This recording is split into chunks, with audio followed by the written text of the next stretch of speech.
connection here to stay. On your path, the truth unfolds. Guides will whisper, stories told. Let your journey now begin. In the magic, let's dive in. So tell me, what do the cards reveal? What's the truth they conceal?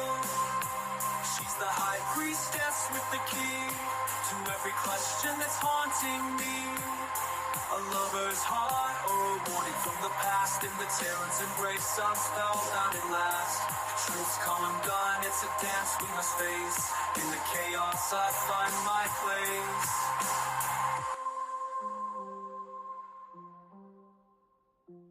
In the tarot's embrace, I'm spellbound at last.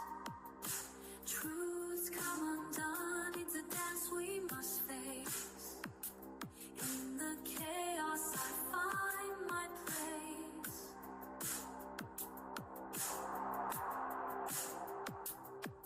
The moonlight glows, the veil is thin. Lunar affinity will call again. Thanks for walking in the light, where guides whisper pure insight. Until we meet, the cards will wait. Mystic whispers guide your fate. With every message our spirits send, for cosmic dreams our souls transcend.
Hey everyone, welcome into another live stream. Hope everyone is doing well.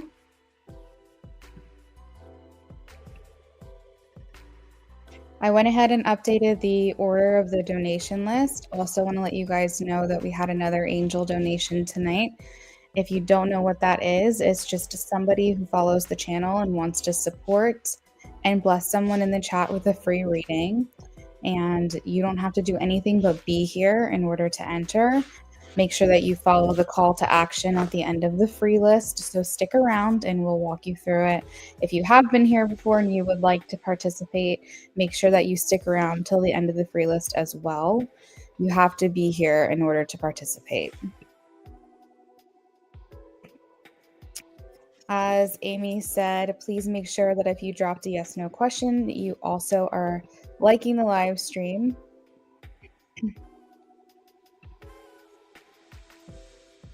Nat, I wish I could give you good news, but I still am suffering, and I think, unfortunately, this is something that's going to be going on for a while, but I do appreciate your well wishes.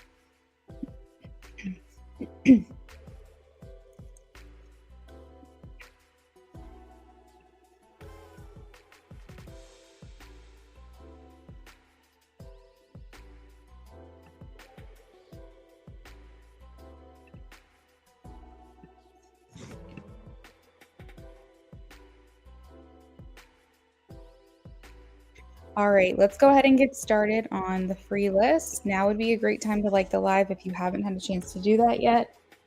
First question up is for Amy.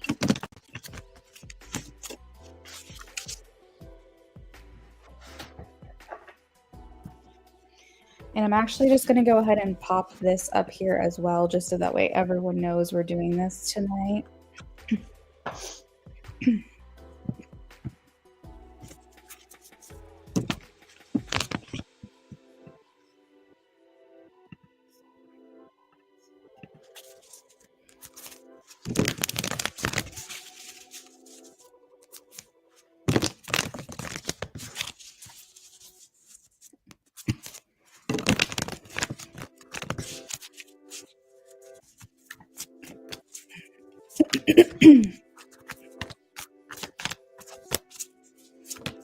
Amy, I'm getting a yes for you. King of Swords.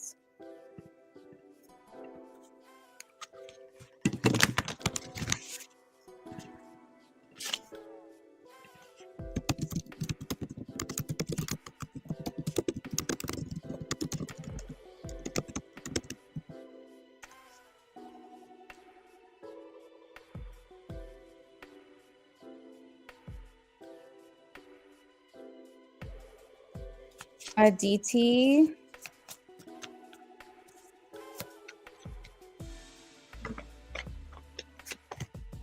A DT. I'm getting a no right now.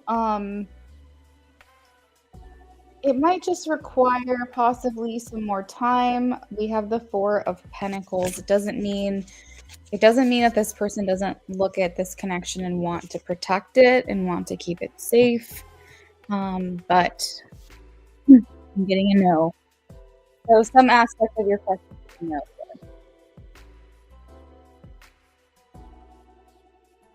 I feel, DT, that this person cherishes it. So I don't want you to walk away thinking this is a negative thing.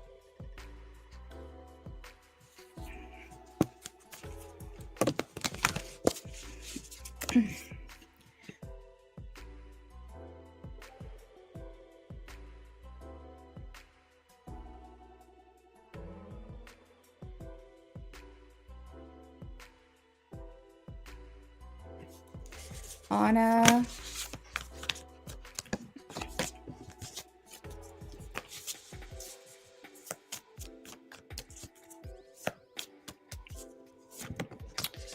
Anna, I'm getting a no.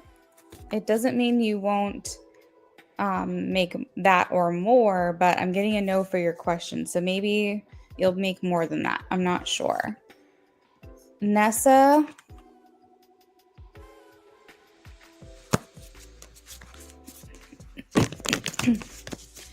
Nessa, no. 5 of Cups. Shavana, no. 5 of Cups. Nat. Yes. 9 of Cups.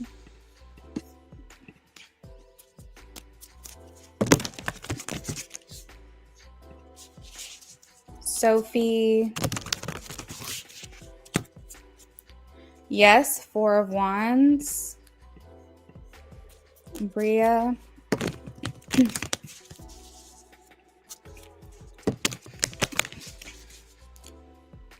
I got a no for you, Bria. 4 of Swords. I hope I'm wrong. Emily.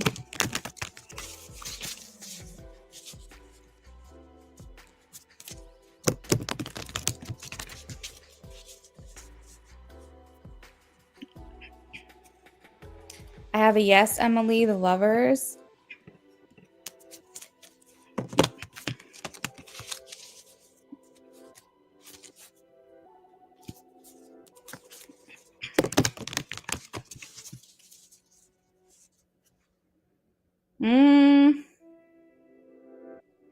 There's something going on there, Gabriella. So I'm going to say yes.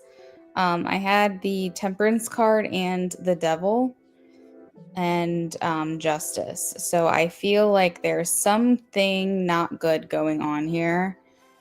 I don't know if the word scammer is harsh or accurate, but I feel like there's something that we cannot trust here. Ray. I have a yes, Queen of Pentacles.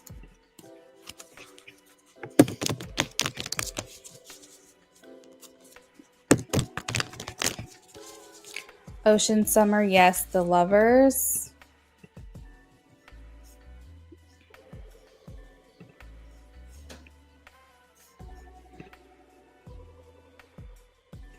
Matt says, sorry to hear that. It can be annoying going through it. It is. I feel like I'm like constantly like clearing my voice and blowing my nose, and it's just really annoying. But I'm fine. I know it's allergies just because it's not all consuming, and it's like it just hits hard at certain points of the day and then it goes away and then it comes back. So I'm okay. It's just, it's not fun, you know?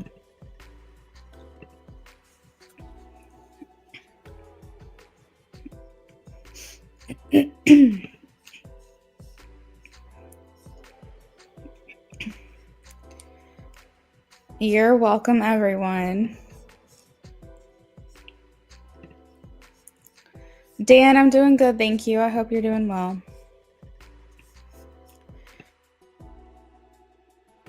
All right, this is for nannies.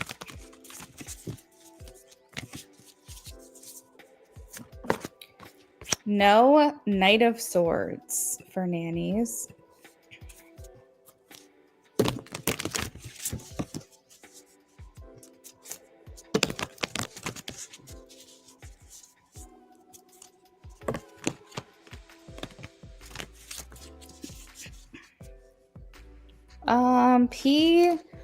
I have a yes, the King of Swords, but it's almost like this person is just maybe keeping their distance or something. Like, I don't necessarily think they think bad of you, but maybe they question your motives or something.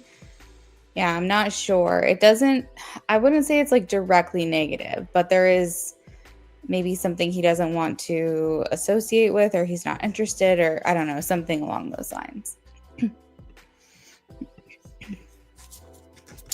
White chick. I'm getting a maybe right now, white chick, leaning towards a yes. Two of Swords and Three of Wands. It's not set in stone yet, but I think so.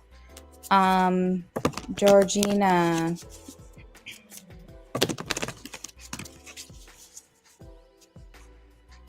I have a no, the Moon.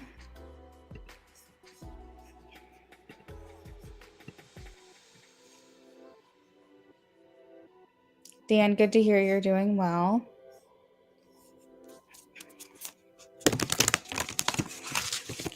Unfazed, no. Nine of Swords. Dan.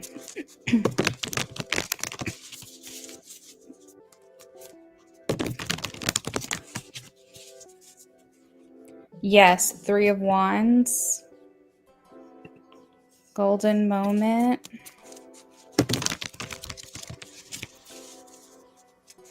Yes, Page of Wands.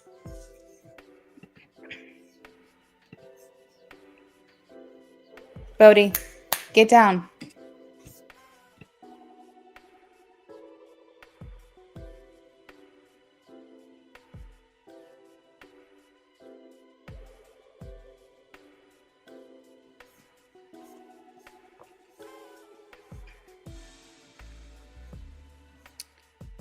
Sienna, I do not see a question posted for you. I see you said hi everyone. I saw you said like 11 and that's it. I didn't get a question from you.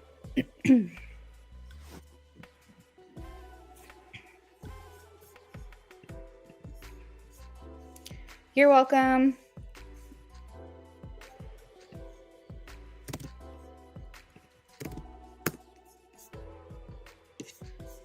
Bria, so my description has all of my options with the prices listed next to it.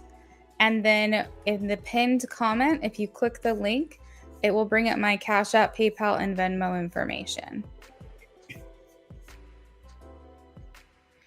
All right, friends, that is it for the free list. However, we do have an angel donation tonight. So a free mini reading is up for grabs. Sorry, some weird sound happened in my neighborhood and that threw me off. giveaway. Angel donation giveaway.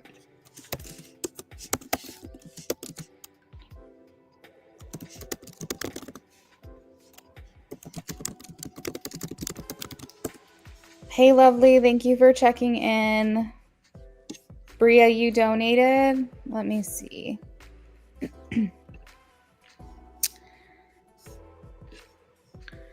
Bria, what did you donate for?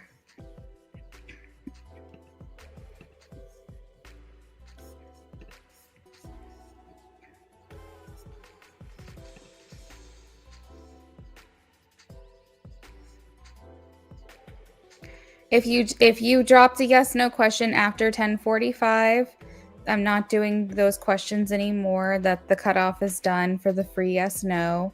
However, we are doing a giveaway right now. We had an angel donation, so someone in here will get blessed with a mini reading this evening for free. All you have to do is drop a blue heart in the chat to enter.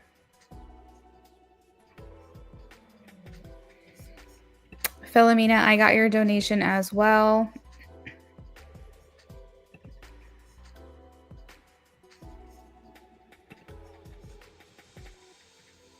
Oh, Sienna. Okay. Yeah, I don't know what's going on there. That's really weird.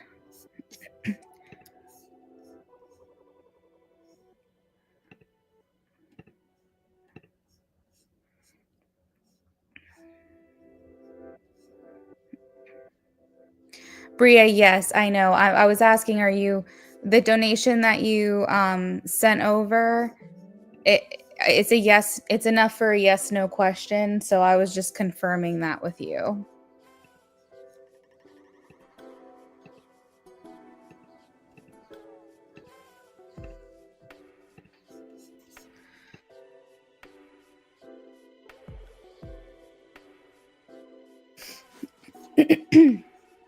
Okay, perfect. Thank you so much. All right, let me get your guys's entries going.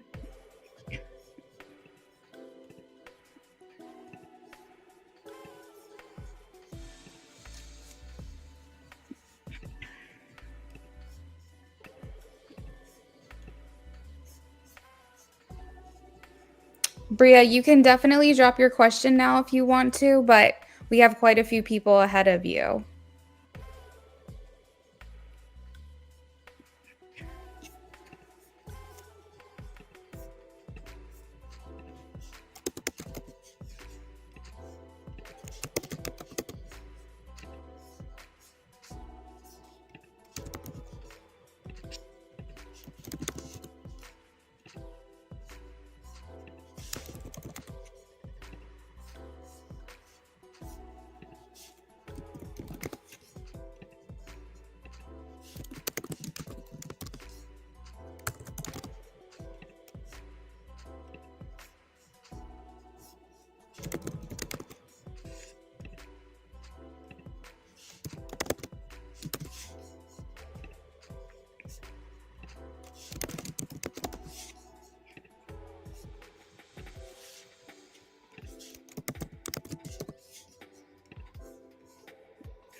All right, we have 12 entries. I'm going to give it one more minute.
Oh my gosh, we got another angel donation, guys.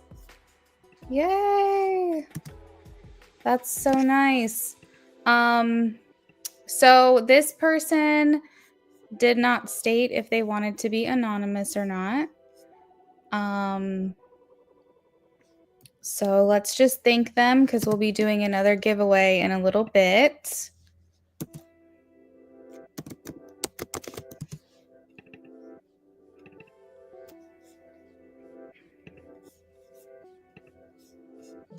Oh, that's so nice. If you want to be announced, just let me know in the chat because I know you're in here. So if you want to be acknowledged, I'm happy to do that.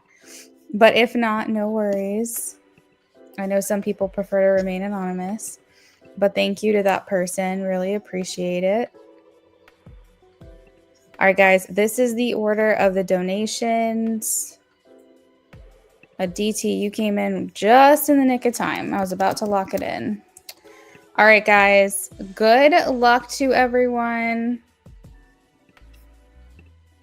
Let's see who wins. And if you didn't win this time, stick around because we'll be announcing another giveaway winner in a little bit.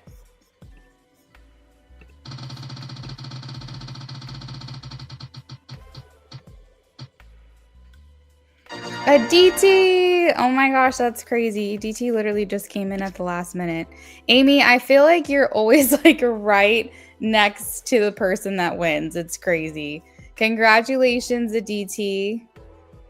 Aditi, so make sure that you stick around for your turn. You're going to be after Lovely. You're the first giveaway winner of the night. And in just a little bit, let's say... What should we say? Let's say 11, maybe like 11:15. We'll say next giveaway to be announced at 11:15. It is currently 10:54 my time. So make sure you guys are here for the next giveaway winner to be announced. Congratulations, Aditi. Bria, if you want a mini reading, like just some more details and a couple extra cards, it's $8 total. So just send 3 more. If you want to go a little more in depth and I pull up to 10 cards, then it's 13 total. So that would be $8 more. So that's up to you. Amy said literally. Oh my gosh, so funny. I feel, Amy, you're going to win soon. I got a feeling.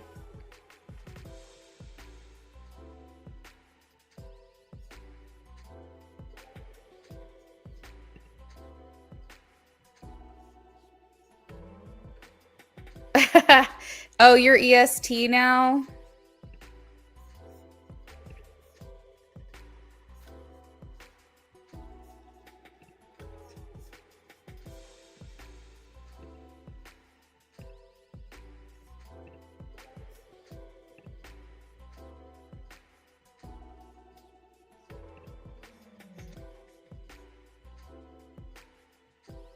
Bria, okay, we'll convert you to an in-depth reading, okay? We'll upgrade you. All right, guys, so let's go ahead and get started on the donation list because people have been waiting. Lovely is here for a channeled message, I believe.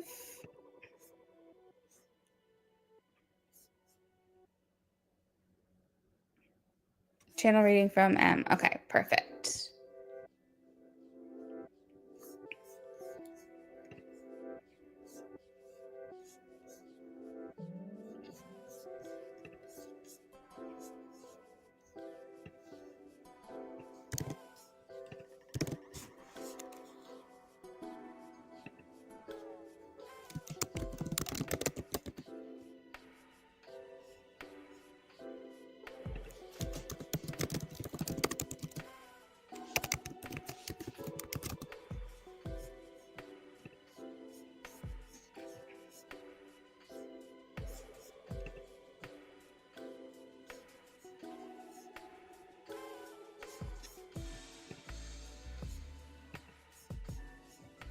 All right, lovely. I'm about to pull some cards for you. We'll get to channeling, and then we'll do per usual where I'll send it over and we'll read it out loud as well if that's what you want me to do again.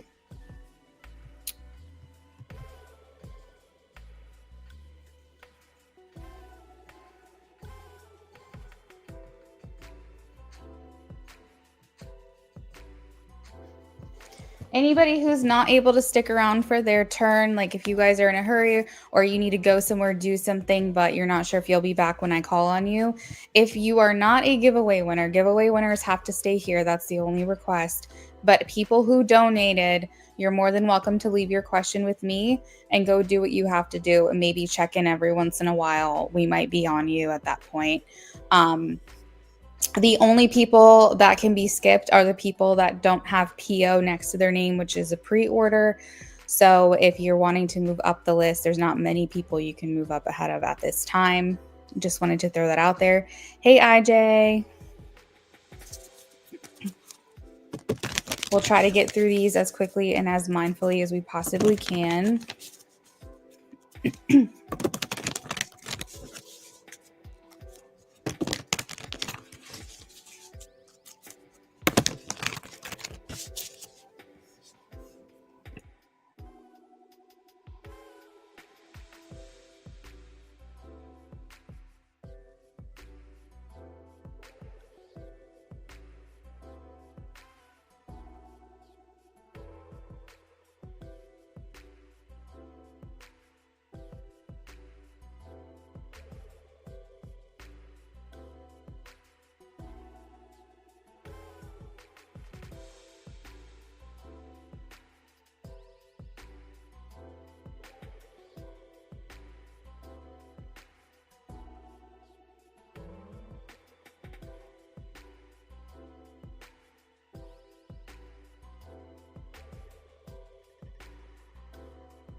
I'm working on a channeled message right now, but if you're just dropping in and you have a question for me or you want to let me know something, I am monitoring the chat. The channeled messages just sometimes distract me for a little while, but I am here and this should only take me just a few more minutes. IJ says, may I leave my question here? I might have to step away for a sec. Yes, absolutely. Drop your question. Either that or you can send it in Instagram. It's up to you.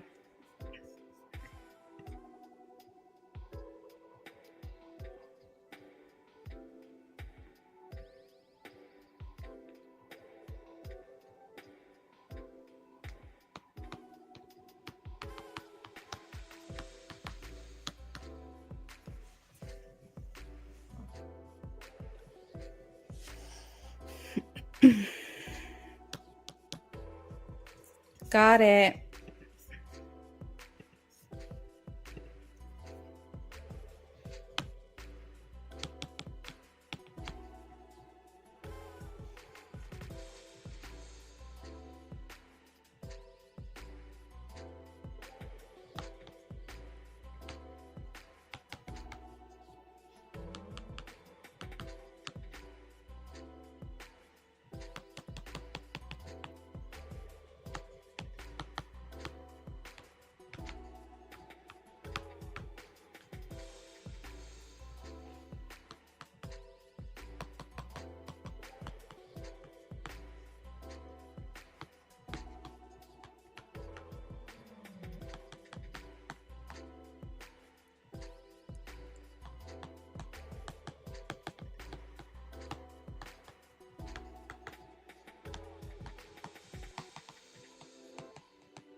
Hey, James. Oh, hey. Oh, you don't. Oh, hold on one second. Thank you for the donation, James. Okay. You said you're going to leave your question too because realistic, you don't know if you're awake. Okay. Thanks for the honesty. Yeah, definitely leave your questions with me.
All right.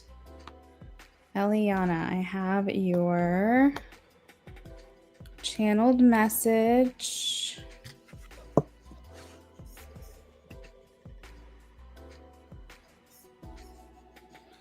Oh, yeah. James, I don't know if you're still in here, but I just saw you said you're on the East Coast, same as me. Yeah, it's late. It's definitely late, that's for sure.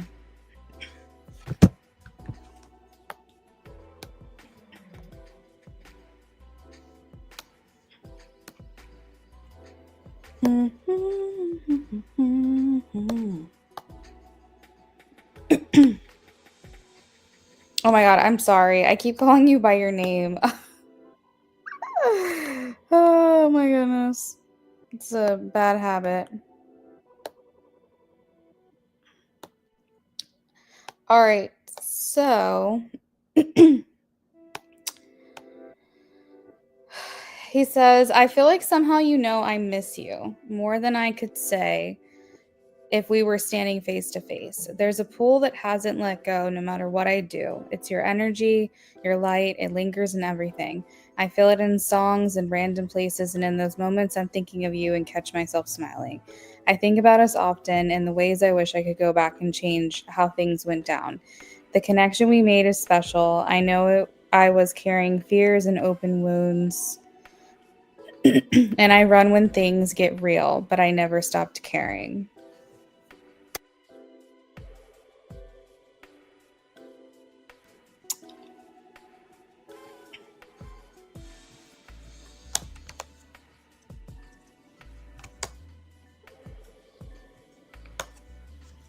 Sorry, my allergies interrupted that.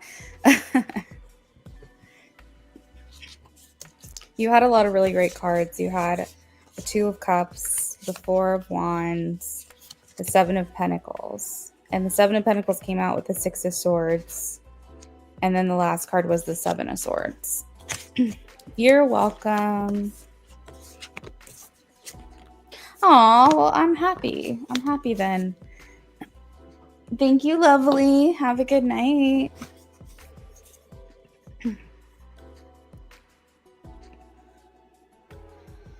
All right, we have Angel Donation Giveaway winner number 1. Thank you, lovely. Have a good night. I appreciate that. A DT, our giveaway winner.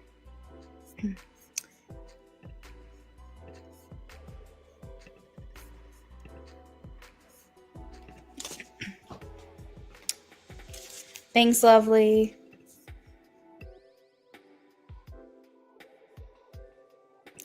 All right, what are Nagna's long-term intentions for me? What are Nagna's long-term intentions? So I feel like this person wants to stick it through the hard times, even wants to be with you through maybe the good times, even like the hard times. I'm seeing here that if there's any obstacles that come your way, this card represents the overcoming of this challenge or this obstacle or this block. And I feel like this person wants you to feel like you can rely on them and lean on them, and they want to be that support for you. I feel like your person definitely has solid future plans for you guys together. And as I said that, I have the 10 of Pentacles. So this indicates that this person intends on being in your life for a long time.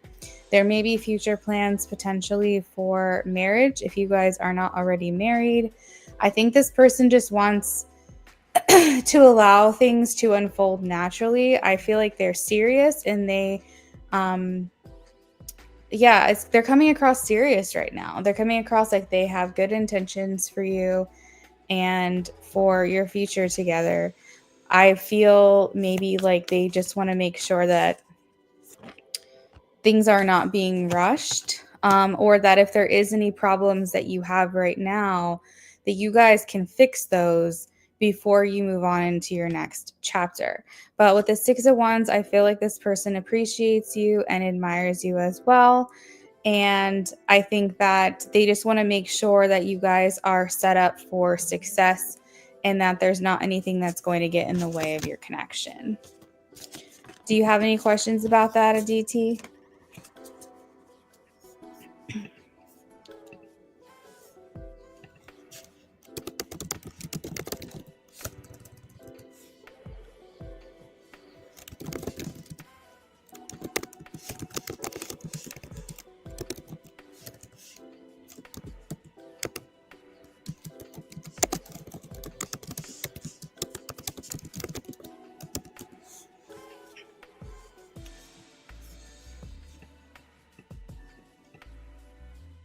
You're welcome, Aditi.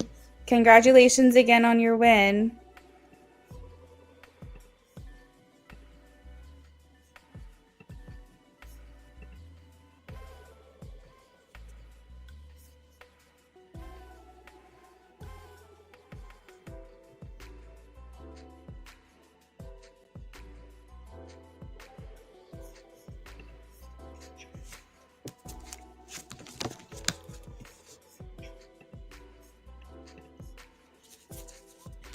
All right, friends, it's another giveaway. We had a very generous donation tonight from someone who wanted to bless someone in this chat. This is our second one of the evening. We are going to select a winner at random. If you want to be a part of it, just follow this call to action. Let me think.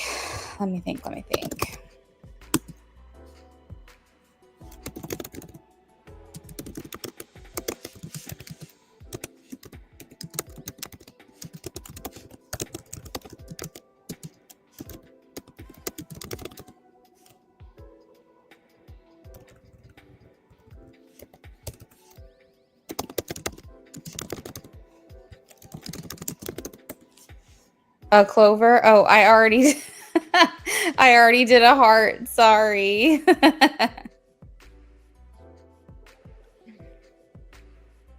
That was smart. I should have done clover. I'll do that next time if I think about it.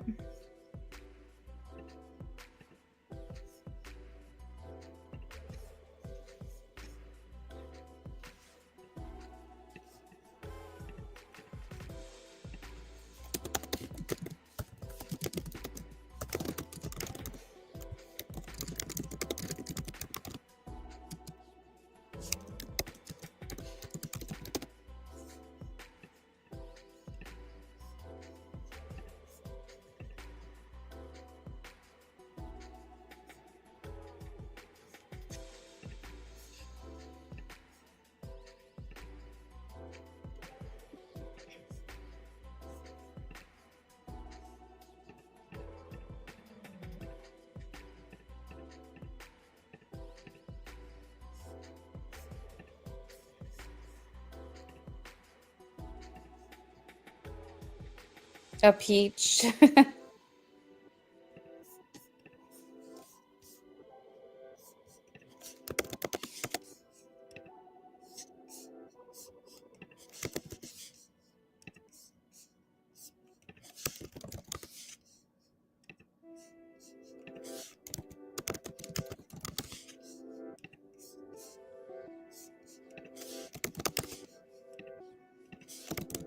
Thank you again to our generous donor of the night.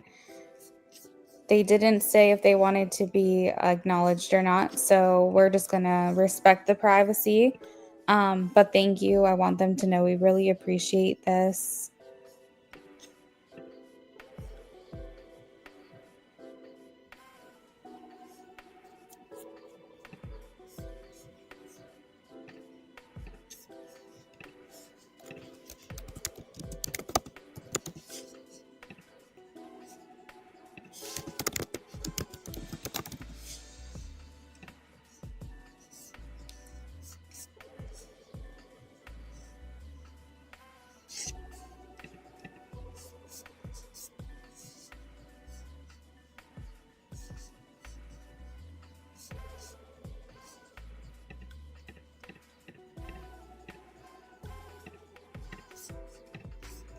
Okay, we're going to keep this open for one more minute, and then we'll lock it in.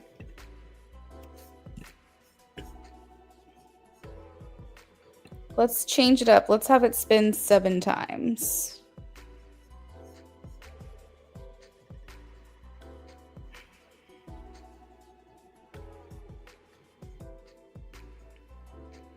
Give a little extra razzle dazzle.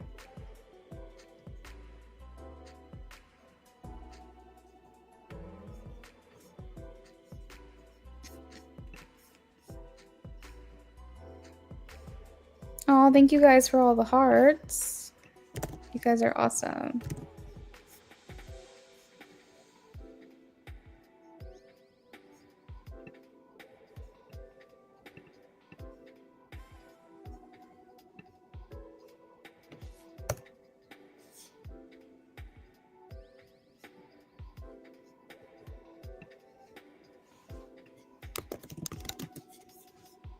All right. We're going to go ahead and lock it in. Good luck, everyone.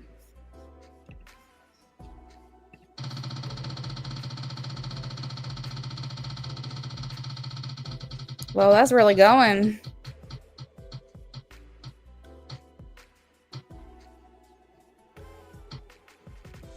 Whoa. Whoa. Ocean Summer, congratulations. That spun a lot around in a circle. Congratulations, Ocean Summer.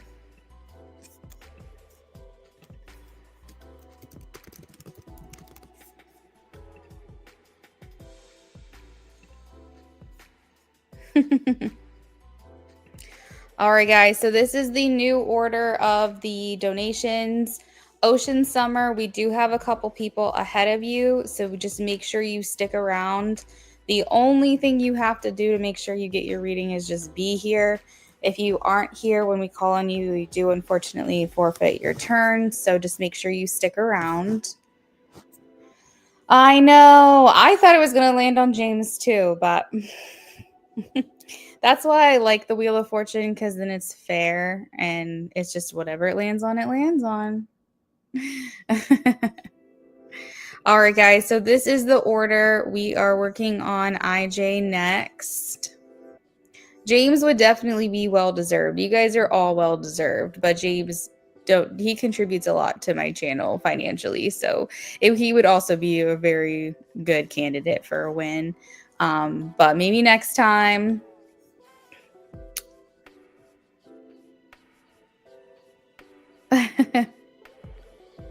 All right. So, oh, you donated. Thank you, Culture. Let me update the list again.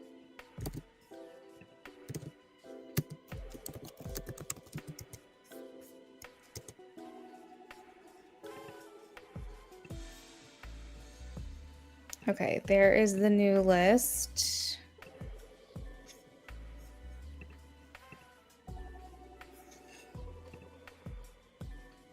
James, oh my God, I do. Holy crap, hold on. You know what's funny, James, is I would keep it straight. I would, because I have all of the donations in order in my email. So I would have gotten to you and been like, oh, gotta make sure I add him. All right, here. Thank you for the reminder.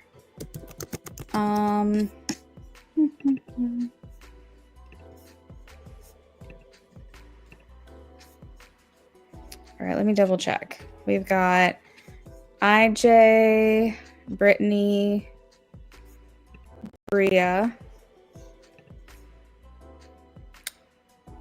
Philomena, then a giveaway winner, then James, then Culture. Yep, okay, that's the real order, guys. Sorry about that. All right, IJ. He donated for an in-depth reading. I don't know if he's in here right now.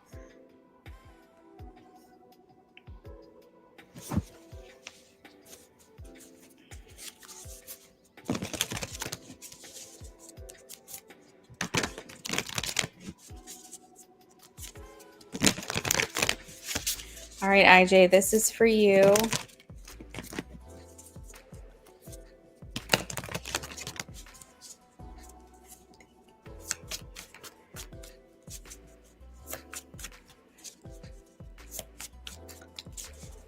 How did N feel about what he said to her today? She surprised you in a good way.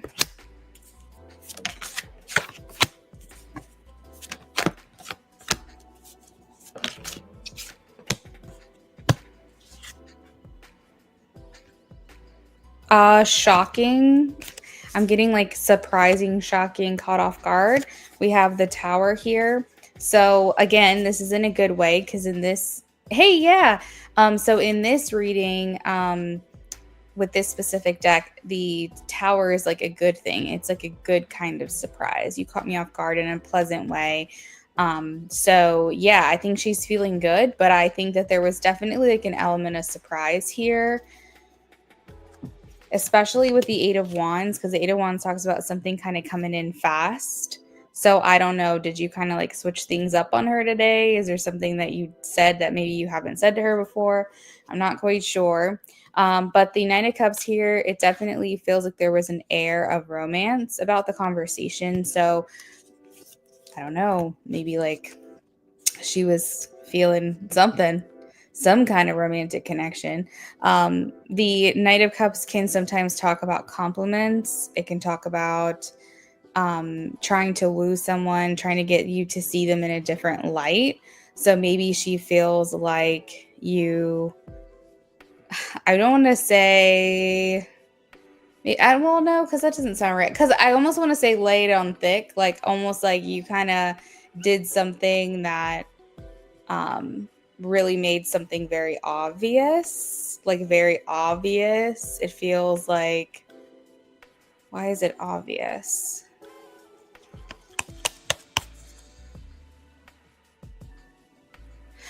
Oh, you said something to her that she posted in a public setting. But was it in a message that you responded to her, or was it public? Yeah, because there's something here that feels, I don't know, like she was picking up what you were putting down. It just seems like you guys were on the same wavelength today and she just completely understood you or something. I see here with the 10 of Cups and the 3 of Pentacles, as well as the 5 of Pentacles, that maybe you lifted her up. You lifted her up, like you made her feel really good today. It feels good. It feels important. It feels like it made a difference. We have the 3 of Pentacles, so maybe you guys were kind of collaborating together in the conversation, and just as much as she surprised, or she surprised you, you kind of surprised her maybe.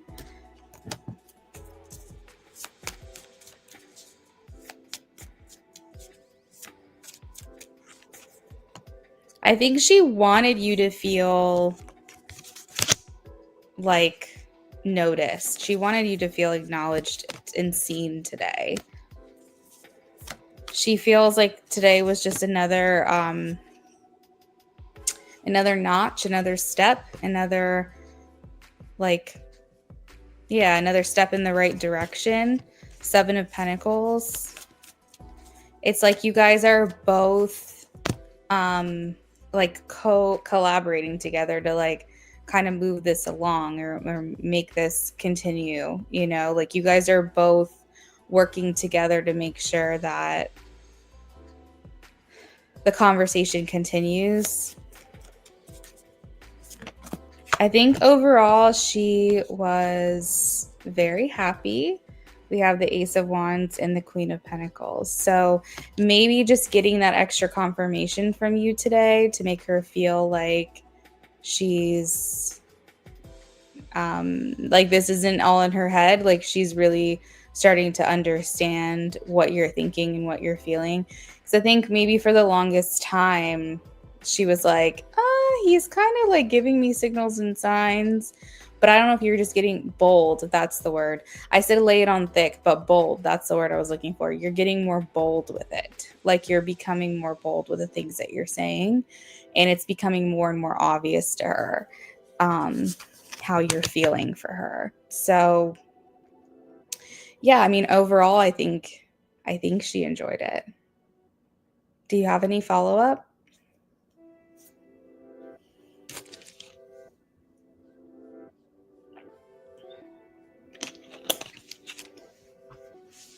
Like, I almost feel like she would say, like, he can't hide it anymore. Like, it's not a secret anymore. It's, oh, that's the obvious. It's obvious that, you're interested in her. Like, I think she's finally like, yeah, it can't be denied anymore. Like, this guy really likes me.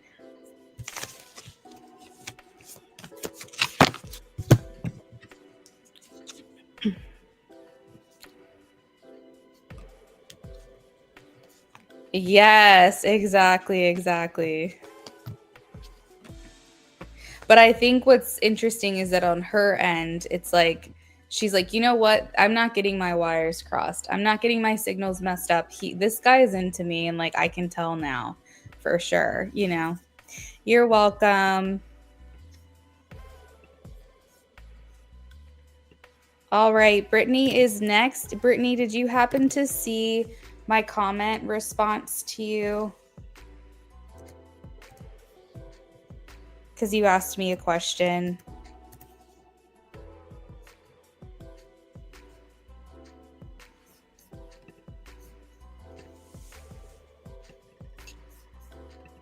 Also, thank you guys for your patience. I really appreciate it. We're trying to get through these as quickly as we can. Perfect. Okay, so just so I understand, you want to know if anything will happen between the both of you. Is that correct?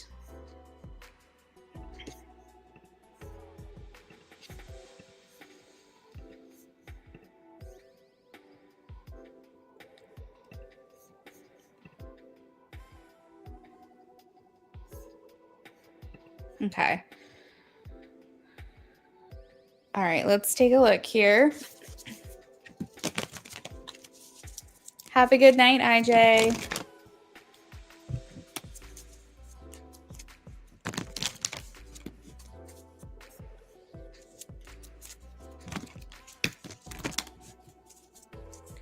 Could anything happen between Brittany and this girl? Could anything happen between Brittany and this girl? Will anything happen between them? Will anything happen between them? Will anything happen?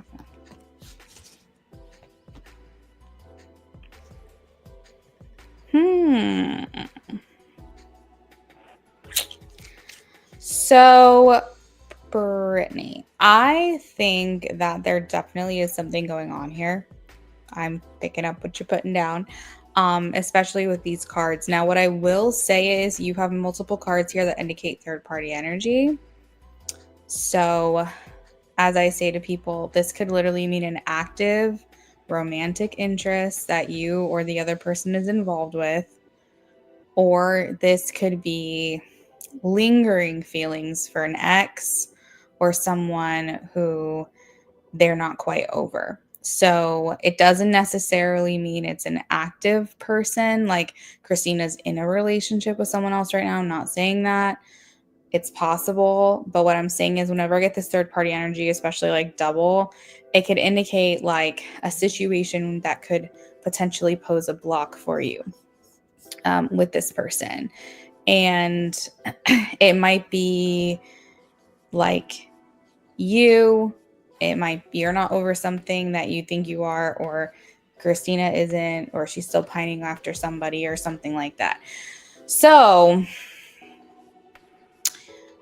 it doesn't mean nothing's going to happen. It just might mean that you guys will start more as like the coworker friend vibe before anything else can develop. It seems to be that this, whatever this is, has to heal and move forward.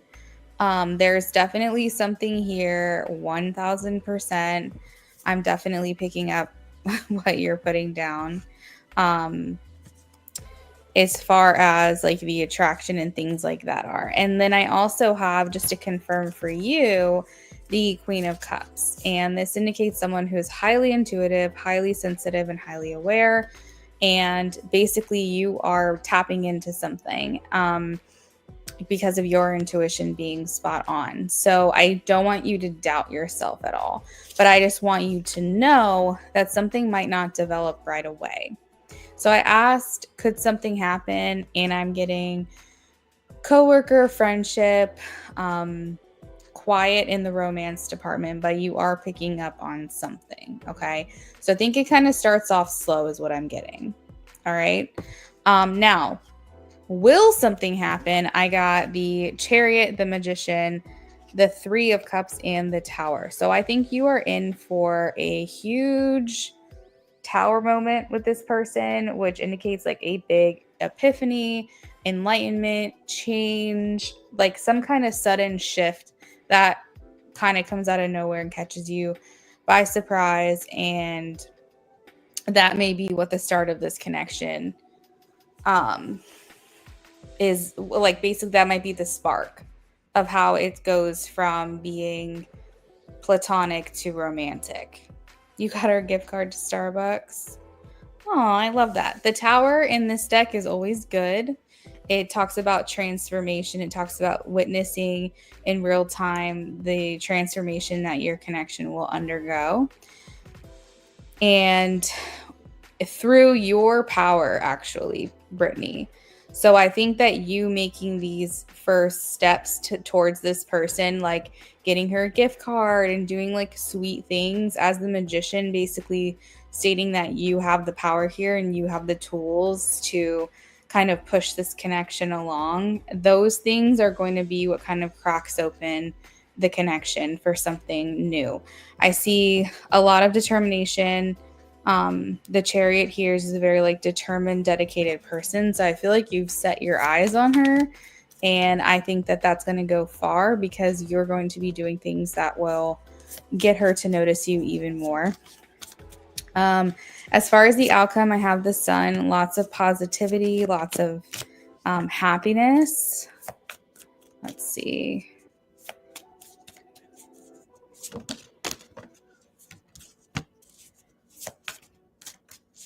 You're a Leo, so she'll be pursued. So I think that it's going to be well received, this gift that you have for her.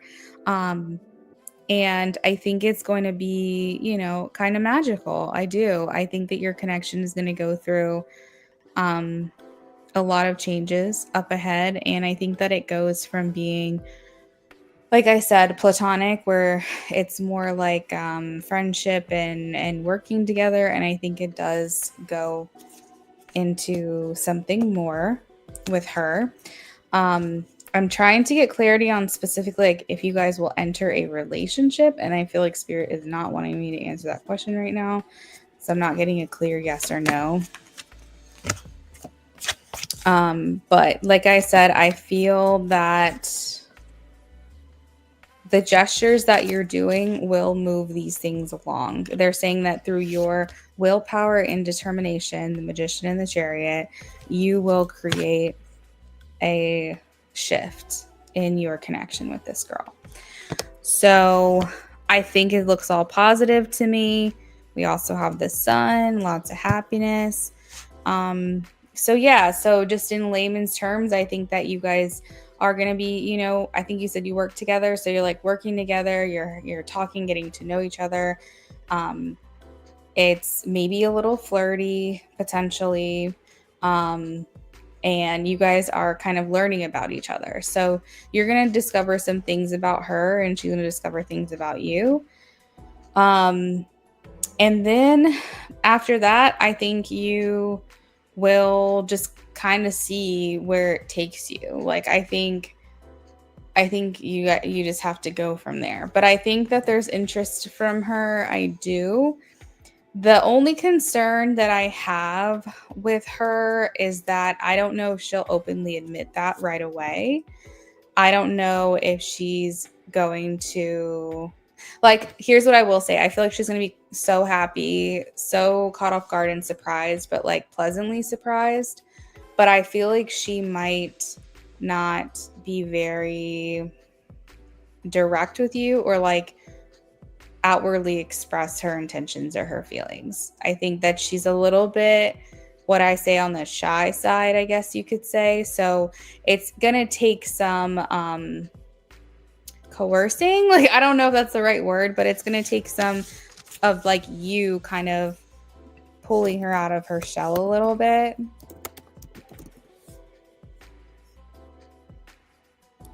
Yeah, coercing is not the right word. It's not what I mean, but like influencing her to come out of her shell a little bit.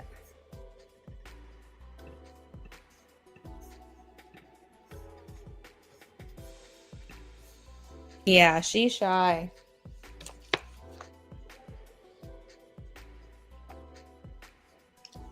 Yeah, I think it's definitely possible to take it to the next step from where you guys are at right now. How far into the future, I don't have that information. Like I said, I asked. I feel like Spirit did not want to give me a direct answer because I was getting a lot of conflicting things. And whenever I get conflicting things, Spirit's like, you're not supposed to tell her yet. So what I feel is that you guys can take things to the next level. So I do see, at least at a minimum, platonic turning into something more.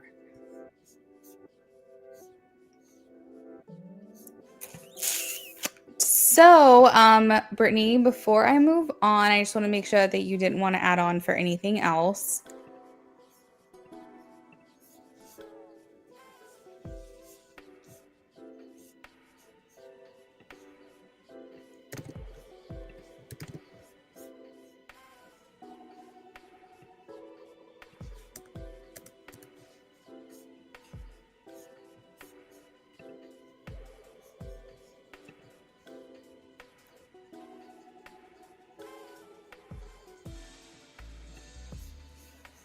I can do up to 3 readings in a row for you.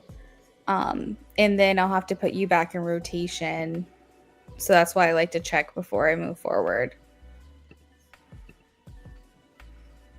You would like to add on? Bria, I got your question. Thank you.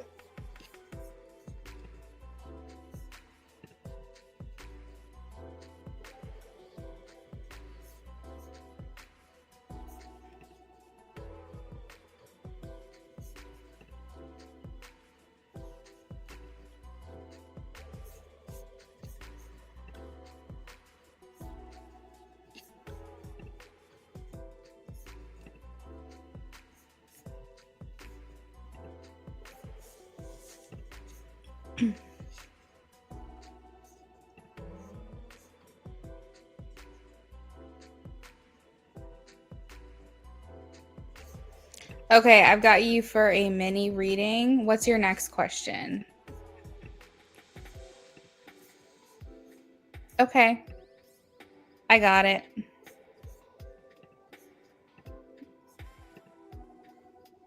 How she sees you? Sure.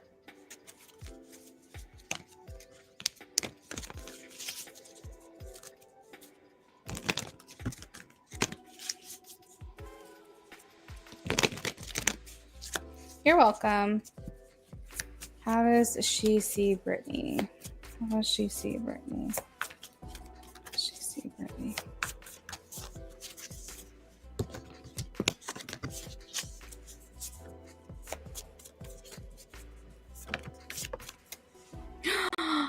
Oh my gosh, no, this is the cutest thing. Okay, so you have the Wheel and the 9 of Cups.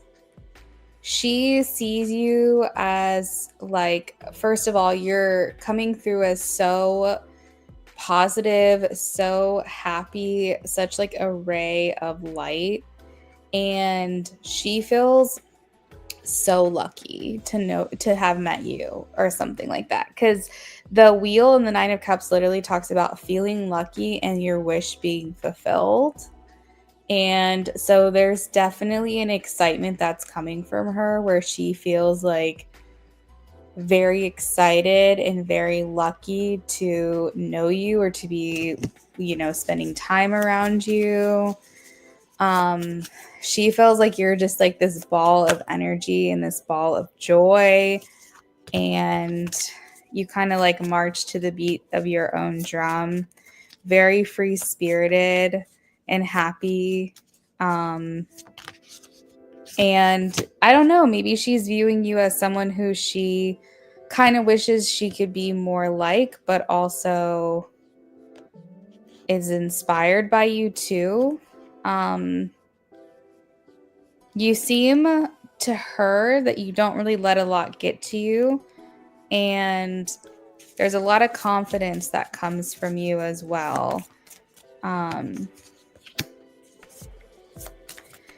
She feels like you can be serious, but she also feels like you can have fun. Like you're just like a joy to be around is what she's saying. We also have the Hierophant, so she feels like you guys are like a part of the same soul tribe or the same soul family. However, she would explain that. But my equivalent to how she feels would be that she feels like you're a part of like her soul family, or she identifies with you in some way. The Hierophant always talks about like a group of people that we feel very relaxed around, welcomed by, comfortable. Um, it it's basically a group of people we feel that we identify with. We share common interests or values or morals or beliefs or whatever. And so she feels an identity with you. Like she feels, yeah, carefree. That's a great word because I have the 9 of Cups here and this person's literally like leaping up into the air, like very carefree. And like when we are around people like the Hierophant, we feel safe. We feel comfortable. And I feel like that's what she's saying about you.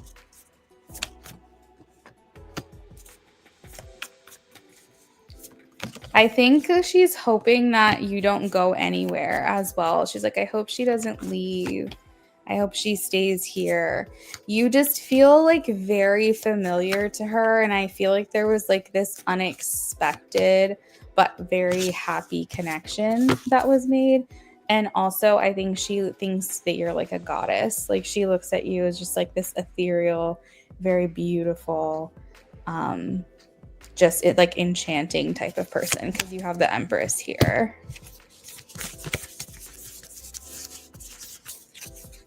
Pisces, thank you for the donation.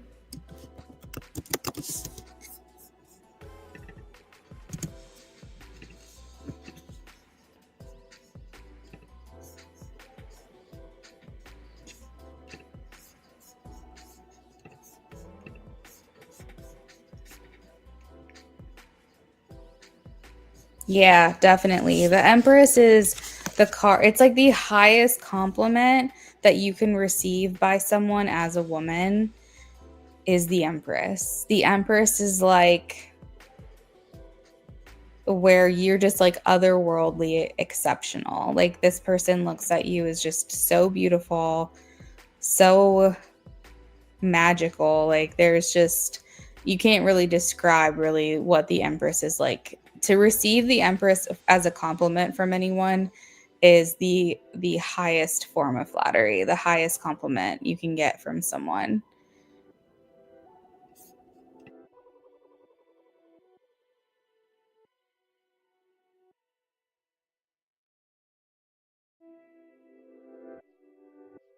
All right, Brittany. So that is what I've got for you, friend. Hopefully that satisfies your questions for the night. Before I move on, you have an opportunity for one more donation before you have to go back in line. So if that answers everything for you, then I'm happy to hear it. And if you want to add on, just let me know. Oh, that's awesome. You're welcome.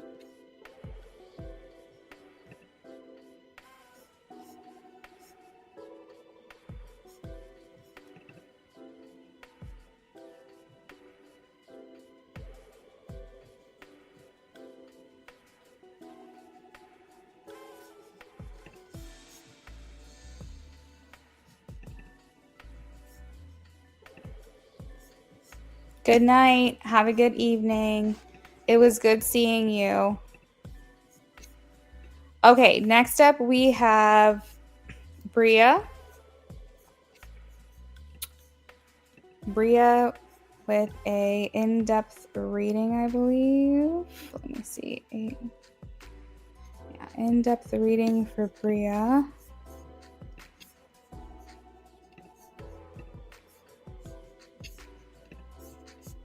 Bria, hey girl, hey. I know you've been waiting a little while. I'm trying to get through these as quickly as I can.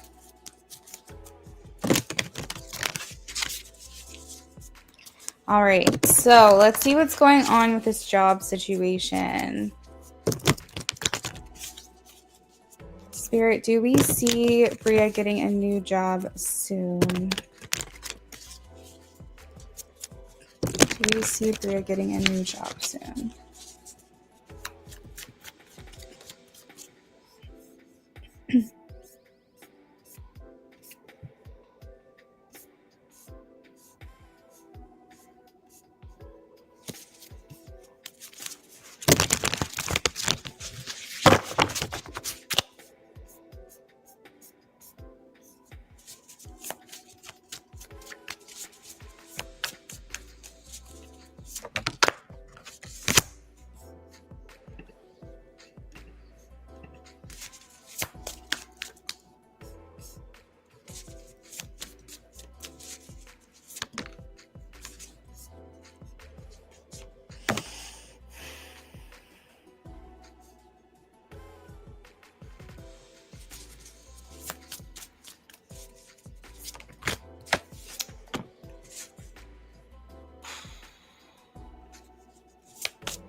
I feel like the message is only coming halfway through, so give me a second. I'm trying to figure out what they're trying to tell me.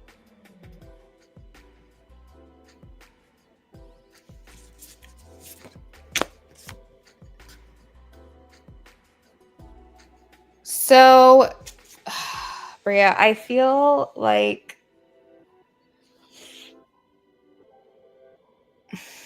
this is hard for me because I know what it's like to work at some place that's toxic and feeling like you just have to go, you just have to get out. But what I'm feeling spiritually guided to tell you is you need to sit put. Like you need to sit tight. Um I got that you will find independence and happiness here.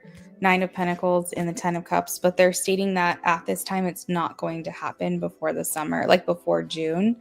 Because I double checked your yes no question and I asked, like, will it be soon? Will she find something new soon?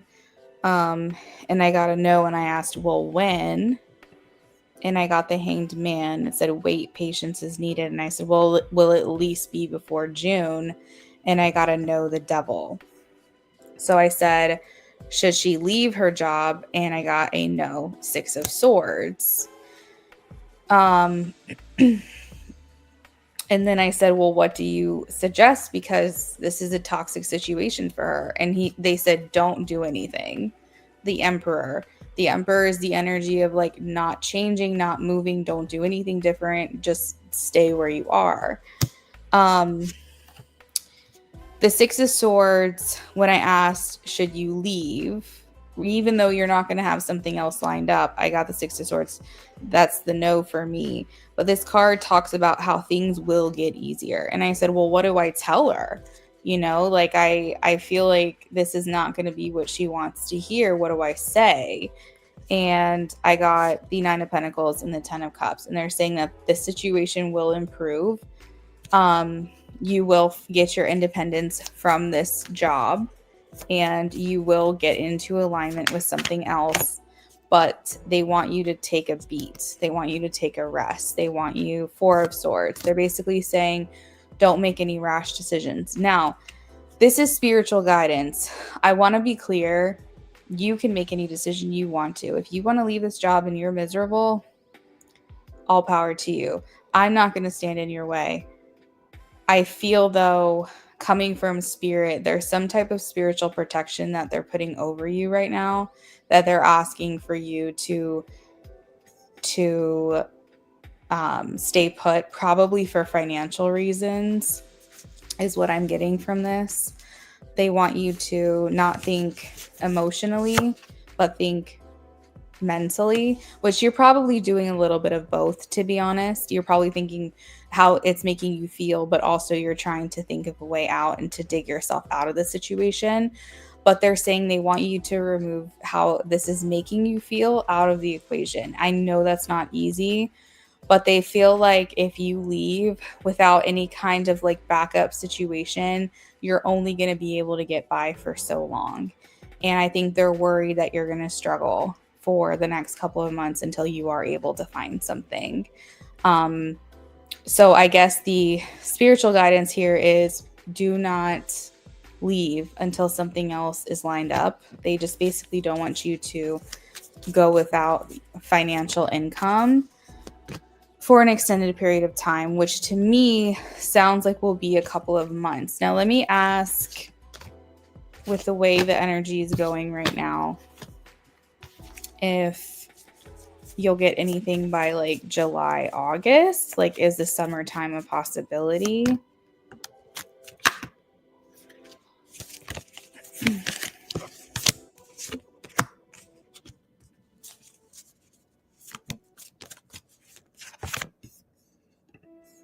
The sun. So we have successes guaranteed.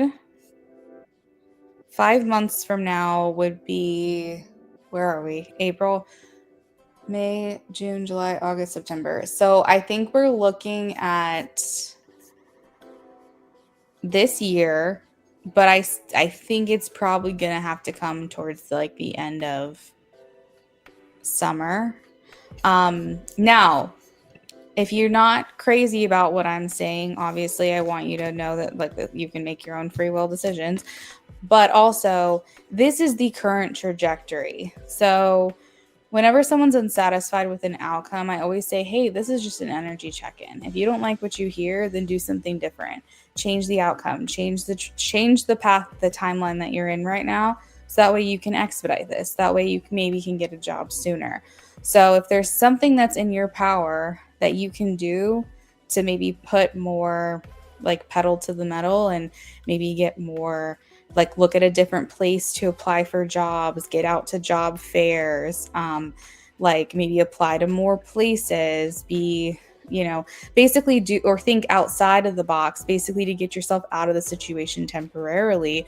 Like you could always do something in the meantime until you found something else. So, and again, I'm just being reminded to a personal circumstance. My husband was in a very toxic work environment.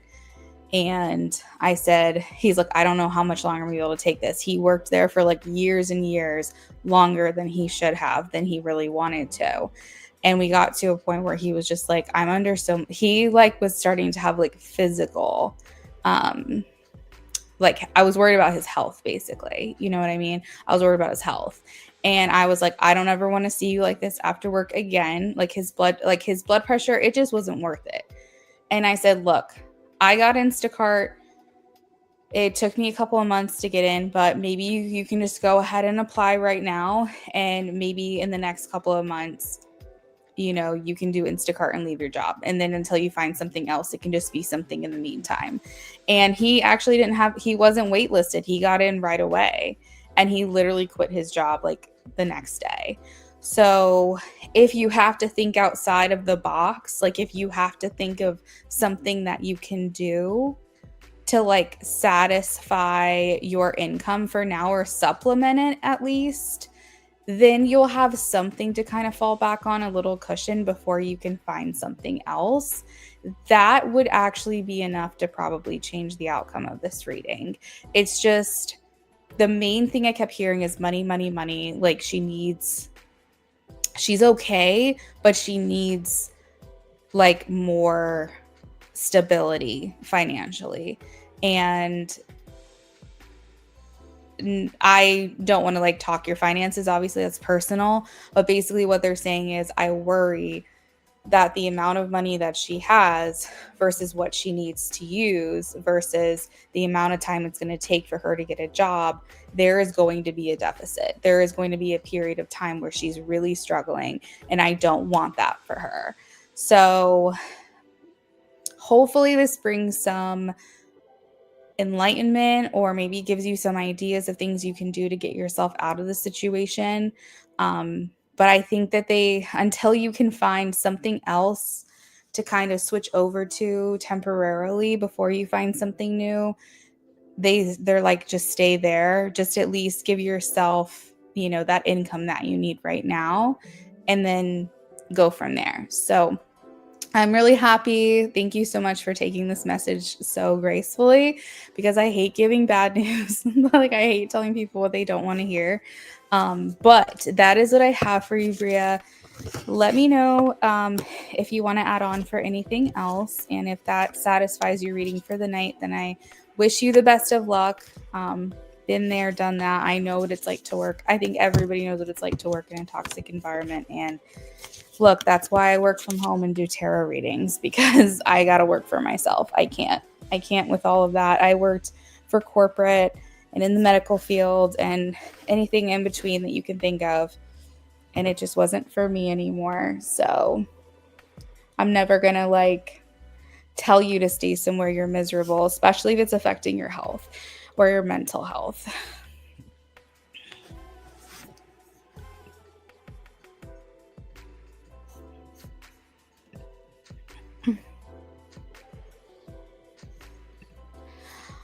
Brittany says, if I donate again, can you tell me what the third party is? I can try my best. Like I said, I can only get the information that Spirit wants to provide to me.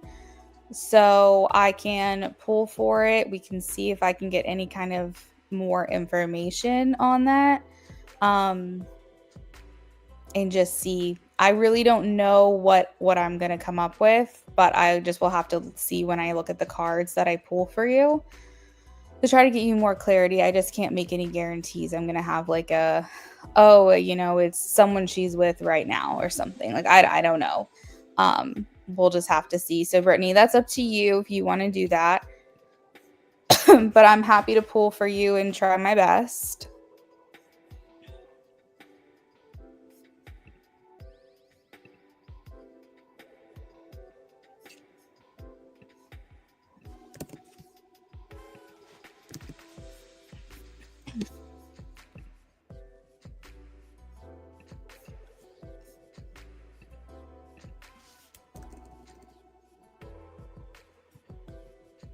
All right, so it looks like we're all settled up with Bria, I believe.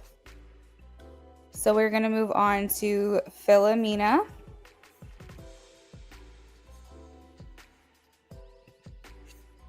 Have a good night, Bria. Thank you so much for stopping in. What are Antonio's feelings for me? Okay.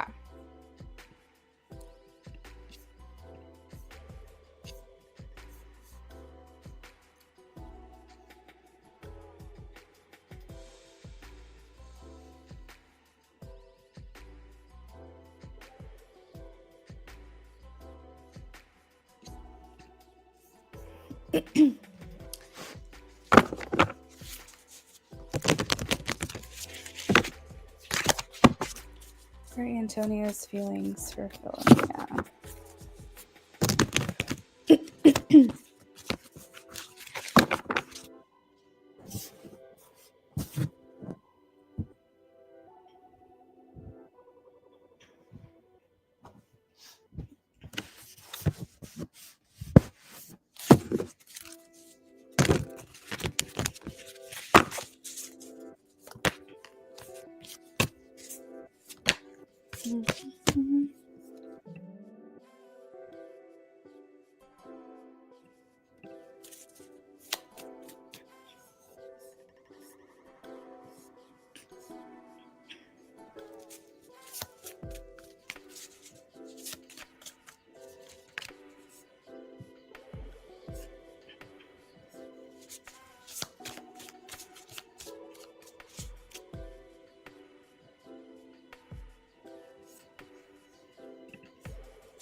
Antonio's feelings.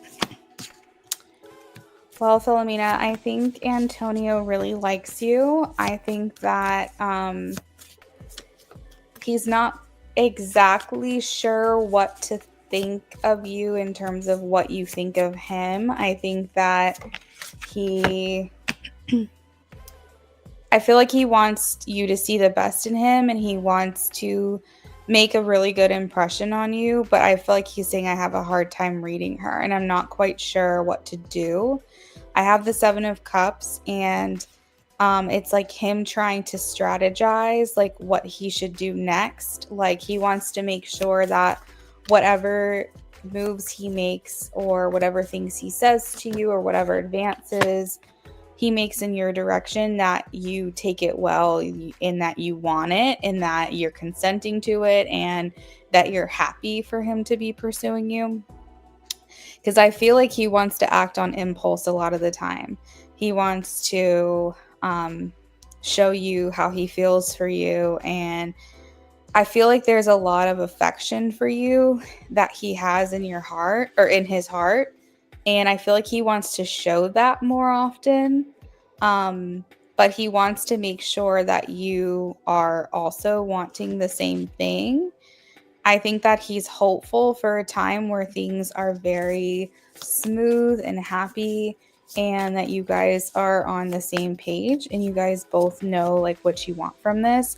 He's very much invested in you, and he's invested in where this is going. The Hierophant here talks about how he feels like, you and him are a good match, that you have a lot of similarities,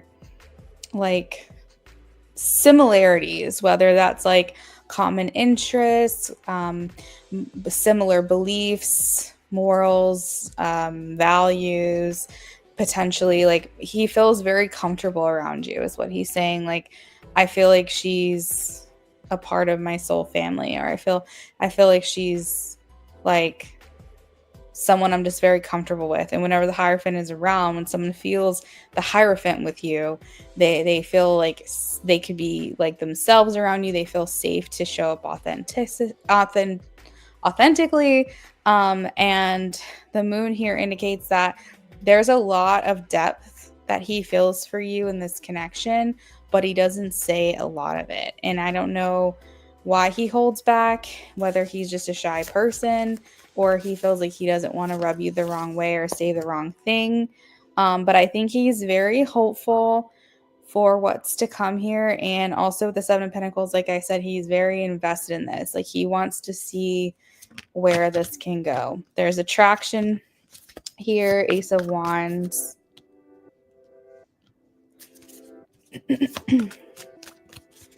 And the aces also speak to the desire for something new to start. So I think he's just trying to make sure that he's doing the right thing by you, basically. So Philomena, let me know if you have any questions about this.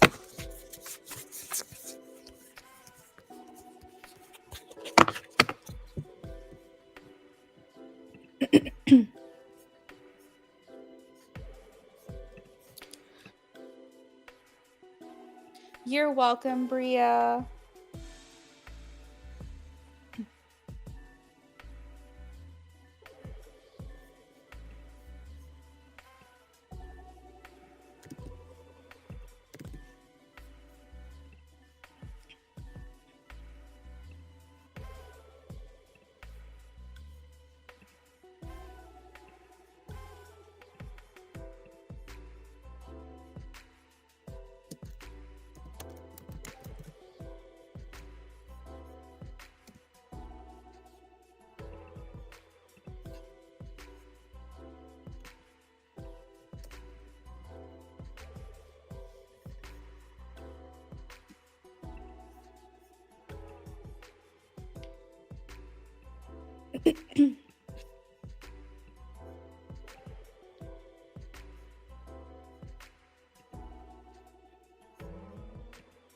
All right. So I think that Philomena is all squared away, I believe. So I'm going to go ahead and move on to the next person, which is our giveaway winner for the angel donation that we had this evening, the second one of the night. Thank you again. Those of you who are angel donors, you're really appreciated. And it's just such a blessing and so generous of you guys to do that. So Ocean Summer, you're ready to go. We got your question. Perfect. So let's take a look. Let me get shuffling here.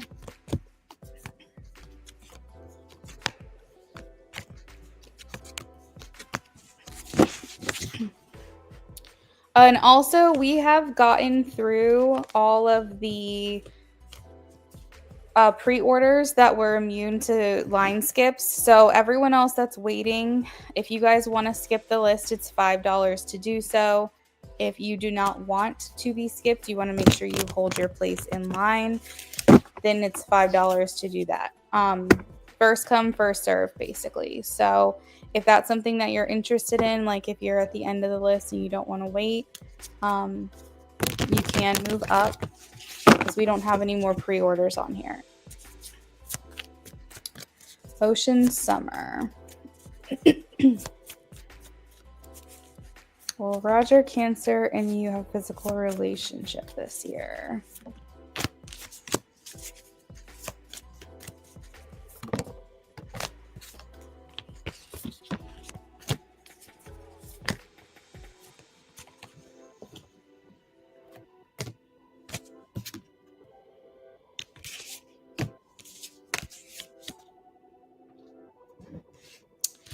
All right, so Ocean, I do think that this is going to happen.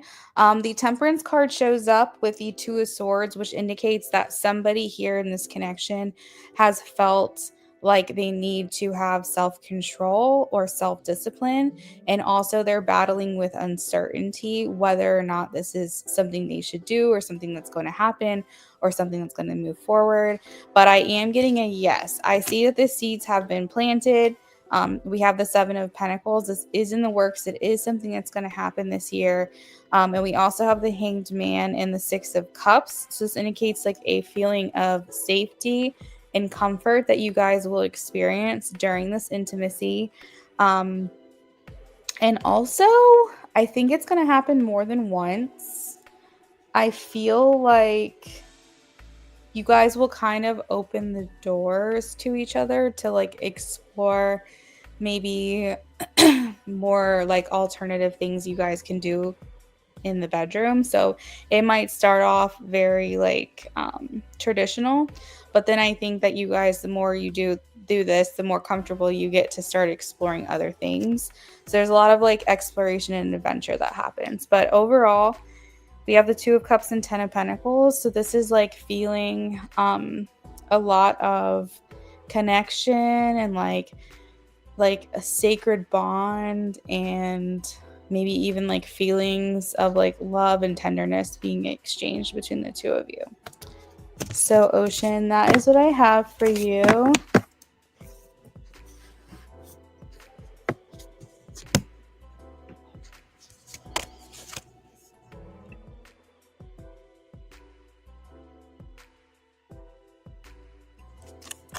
Thank you again to our angel donors. You're welcome, Ocean. Okay, so let's keep going.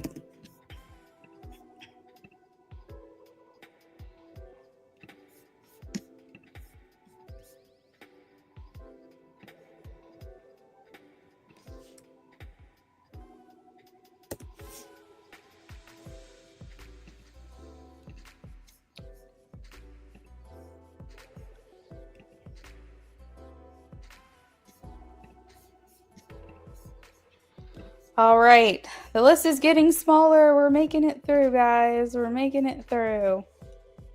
Yeah, I completely understand, Brittany. All right, really quickly, just want to let you guys know, James donated, but whenever he donates for a lot at a time. So his readings from start to finish can typically take anywhere from like 35 to 40 minutes, and he's next. So I think that whatever I've got left on the donation list is going to at least take me an hour to get through between the donations that you guys have sent. So I want to give you guys the opportunity to skip ahead of him if you want to. It's $5 to do that. If you guys are happy waiting, then that's fine with me. Just know it's going to take me a little while before I can get to you. And if you can't wait around but also don't want to pay to skip, that is okay too. You can leave your question with me and I will get to you as soon as it's your turn. So I just wanted to throw that disclaimer out real quick before we get started. Yeah, Brittany, I completely understand. Like I feel like that's very, very ethical and respectable, and I would be in the same position that you are. So I totally get it. This is for our angel donator. Ocean Summer says, thank you so much as well.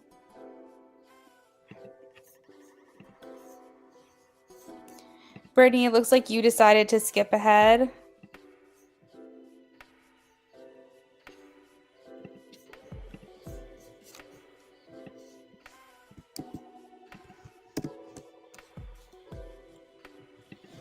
Sounds good. Let me move you up. Paid to skip.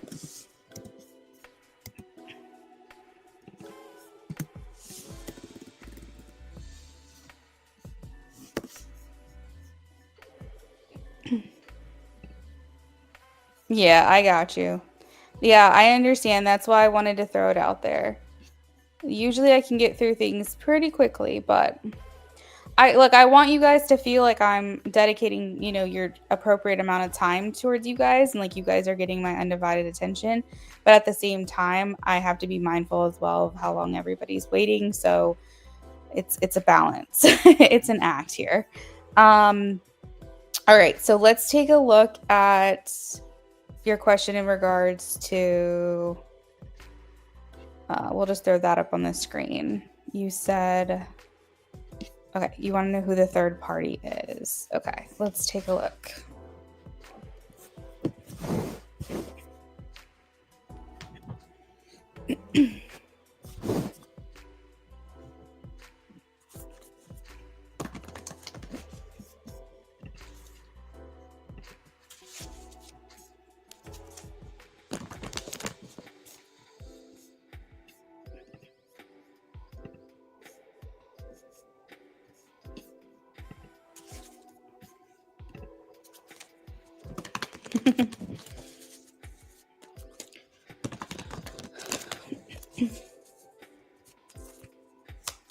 All right, who's the third party, please?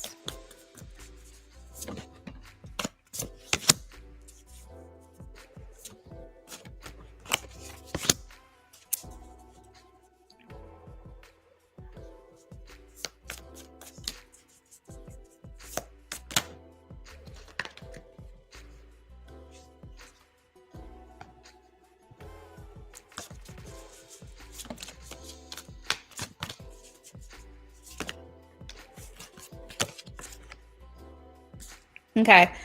No, they are not married. I'm getting a no. 4 of Pentacles. No husband, no wife. Okay. I asked what the third party was. We have the 4 of Cups. So the 4 of Cups talks about being disappointed. It talks about feeling like something isn't working out for you. And feeling uninspired. So bored, feeling like kind of over it, a little bit apathetic, like why isn't something working out? And it's kind of gloomy, right? So 4 of Cups is like the way that she views this person that we're talking about is with like disappointment and maybe even like frustration, maybe even a little bit bored of it or feeling like things are going round and round. I asked if there was an active romantic interest, and I am getting a yes. So I do think, or I asked like if they're actively involved with this person, and I am getting a yes, but I asked the nature of the relationship and I got it's complicated. So I don't think that they're in a relationship. I think it's a complicated situation. I don't think it's an ex, and I do think that they still have contact with this person from time to time. But I don't think that it's something that is like unethical, if that makes sense. Like if you were to pursue her, I don't think that they're like official, right? Situationship, exactly. So there is active involvement with this person. So I don't know if this is like every single day kind of conversation. I don't think that it is. I just cut the deck and got the Hanged Man. So I think that it can be they're on a break right now, or they're like on and off or something. I see that this person, Christina, goes round and around with this person. There's the Two of Pentacles. They're constantly trying to be on the same page, but it doesn't feel like they can ever really get there.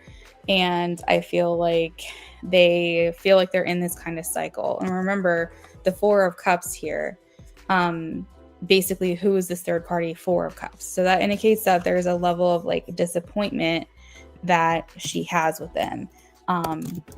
Some type of dissatisfaction, that kind of thing. Let me see. Is there anything else?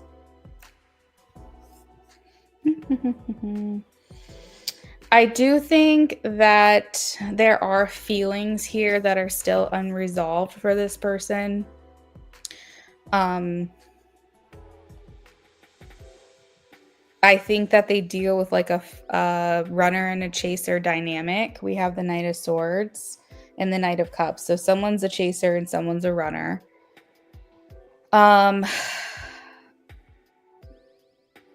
If I were to guess, I would say the other person is the runner and that Christina is the chaser is my best guess. Or maybe they switch up every once in a while because remember there's the Two of Pentacles. So maybe sometimes when Christina is ready, the other person isn't and vice versa.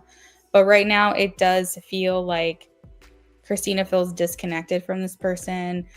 They're contemplating a lot when it comes to them. There's definitely history here, but it's a feeling of where is this going? It feels like unsuccessful.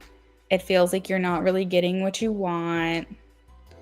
So maybe you're going to be able to turn her head. Maybe you're going to make her realize that there could be something better out there. And that's maybe why I was picking up on the Chariot and the Magician, basically saying that your actions are going to create a transitional period or a shift. So that is what I think. That is what I'm getting. And let's just hope I'm right.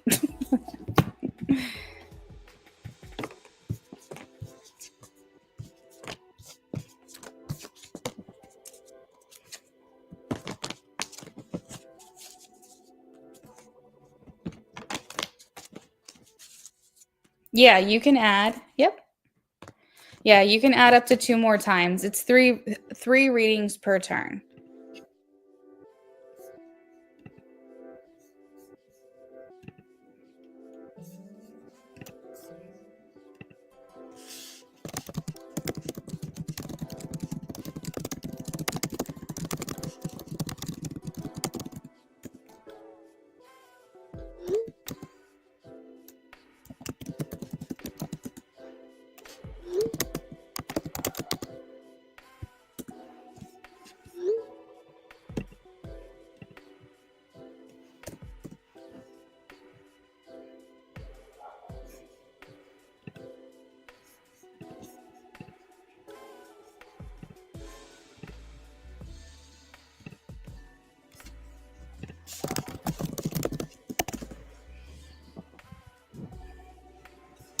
I have to go turn on my AC. It's getting a little toasty in here.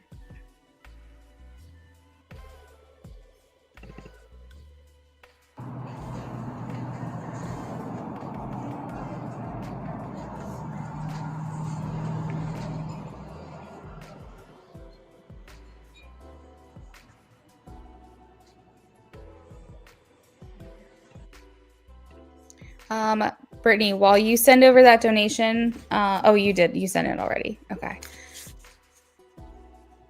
The Tower. Let's see. Yeah.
what's the Tower? Oh, you're good, Brittany. No need to apologize. Everyone knows that I have options. You can wait your turn. You can pay to skip. You can leave your question with me. So everyone knows that I try to get through things as quickly as I can and be mindful of your time. But no need to apologize because everyone knows how it goes over here.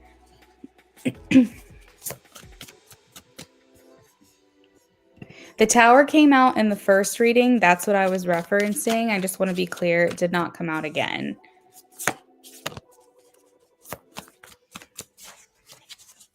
All right. What is the Tower moment here? Is it a single moment? Is it a collection of moments? Is it a collection of moments? All right. So the Tower moment is not something that's going to happen. Yeah, good Tower. It's not something that's going to happen like randomly. Like she's not going to bust through the doors at work and be like, "Oh my God, you will not believe what happened. I've been involved with this person and like they are just we're done, I'm upset, blah blah. Like I don't think it's gonna be like one specific thing that's gonna happen. It's a collection of moments. It's you getting her the Starbucks card, it's you guys having conversations, it's you getting to know her and her getting to know you, and it's like this build up basically that happens where all of a sudden something just clicks. Thank you, Pisces. Something just clicks with her and she's like, why am I so hung up on this other person? Like Brittany is showing me everything that I could ever want and she's amazing, and like what am I doing here? So I feel like almost like the Tower doesn't happen with you, it happens with her. It's almost like a switch in a mindset. And it's like you are laying the groundwork for her right now, making her see like what else is out there. And I think that suddenly it just clicks with her. And then I think you start to see a change. You start to see maybe more reciprocation, more interest, where now she's maybe trying to pursue you or kind of let you know that she's going to make herself more available now. Like that's what it feels like to me. Because remember, the Tower in this deck is a good Tower and it indicates transformation. It's like suddenly when something blossoms, you know, or like a caterpillar in a cocoon turns into a butterfly. It's something, they're in that cocoon for a while, right? So you're laying down the groundwork. You're letting her see what it means to be pursued in a very real, intentional, and honest way. And all of that is the cocoon, basically. And then I think when it just kind of clicks for her and she has this aha moment, this light bulb goes off, that's when the butterfly emerges. And that's when you start to see like a different side of her. That's when you start to see maybe that reciprocation happening and maybe she's engaging more with you. So I think at first, these things that you're doing for her do kind of catch her off guard pleasantly. She's pleased by it. But I think that it's because it's going to cause a little confusion for her because of what else she's got going on. But I think that suddenly this Tower moment is just going to hit and she's going to go, wow, like, no, like it can be better than what I'm settling for. And then I think that's when you start to see her come towards you. I think, Brittany, I think she's the one that has a good heart. And I think that she's the one that usually gets disappointed. I think you're coming in and you're going to be showing her like maybe like a different side of what could be, what she could have. I don't think she's going to try to play you both. I don't think that's in her nature. And I think that she's the one that gets screwed over usually. Because I think she puts her heart out there for people that she shouldn't. And you're going to be the person that shows her that like it doesn't have to be so complicated. It doesn't have to be so hard. And I think that since she seems like a very loyal person, she might be a little weary to 100% like be open to you just because like I said there's history and she's like kind of established with someone else right now, but they're disconnected, she's not happy. It may even honestly be like a month or two since she's heard from them.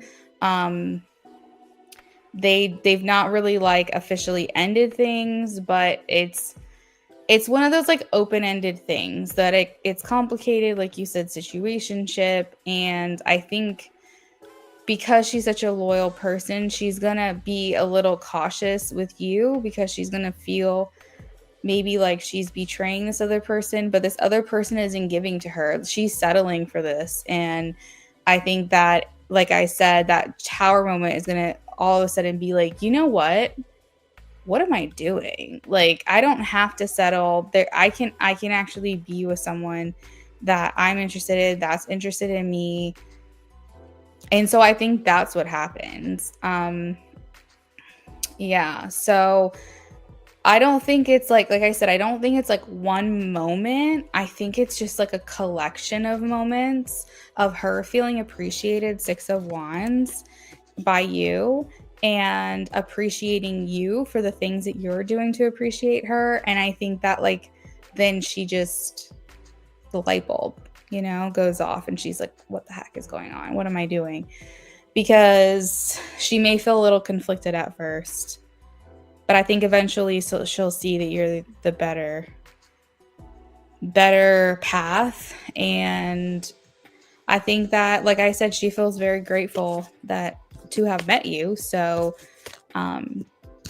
maybe she knows it. Maybe she'll know it too. Maybe she'll know it in her heart about you. Maybe she's already had that feeling, that same feeling that you do. But, maybe she's going to say, I want to be happy. I don't want to pursue something that's letting me down or disappointing me or making me feel like I'm not getting everything I could get out of this relationship. And I'm just settling for something that I'm supposed to want or that I think that I want, but I don't actually.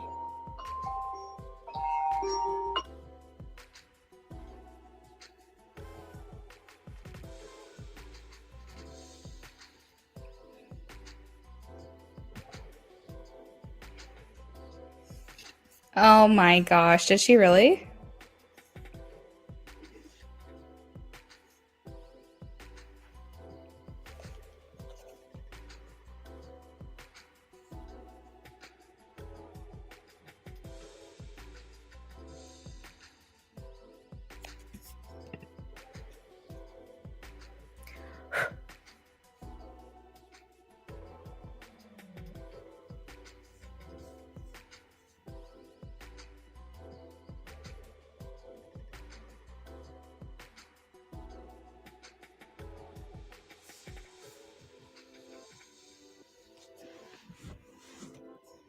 Oh my gosh.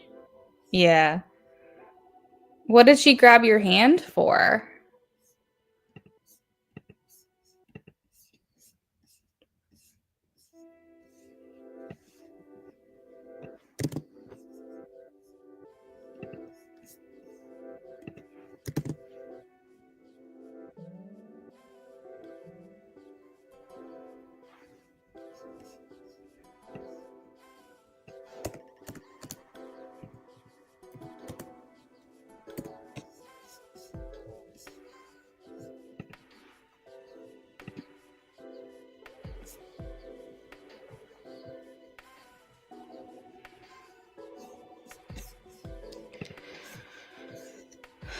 All right, guys, we are going to get started on the next one. Culture, if you're, oh, hey girl, hey, thank you so much for showing up. Culture, I was like, I had messaged you on Venmo and I was like, I need to try to figure out if she wants to skip or not. So you said posting early in case you fall asleep. Got it. We're good to go. Pisces says she's gonna wait. Culture, I have your question. We're doing James next. And that's it for now. I was showing her a damaged box and she grabbed the box, put her hand over mine, and we were looking at the box. I was actually looking at her hand. Oh my gosh. Uh-oh. See, here's the thing. When you have like a genuine connection with someone, you can like have these like impulsive like move, like gestures that you make that you're very unintentional, and you just like want to reach out to that person. And that's probably what happened, is that she felt, because remember, you had the Hierophant, so she felt like comfortable around you. And a lot of times when we meet someone who feels like we've met them before, or they feel very familiar to us, we can tend to act like we've known them for a long time. And it's almost like our body will take over, because before our brain even like catches up with what we just did, you know? So that might have been what happened. So, but anyways, thank you, Brittany, for all of your support tonight. I hope that you enjoyed your readings with me this evening. We are going to get started on James, but before I do that, I've been here for over 2 hours and I really have to pee. So be right back. Bathroom break really quickly, and then we're gonna get started. And yeah. All right, guys, sit tight.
All right, guys, I'm back. Took me a little longer than I thought because I forgot I had to switch clothes. I had to grab a drink. I had to turn down the thermostat. But we are all back to regularly scheduled programming. I'm going to try to get through everybody's readings as quickly as I can. Oh, lovely. Hey, welcome back in. Really tapped into Mike because we have used how things went down. Oh, really? In combos about other things. So just some confirmation. Wow, thank you so much. I really appreciate that confirmation a lot, actually. Sometimes I'm like, I don't doubt it, but I'm like, am I using the right terminology sometimes, you know, to really make you feel like you're connecting with that person? So thank you for that. I really appreciate you coming back in and telling me. All right, guys, we are working on James now.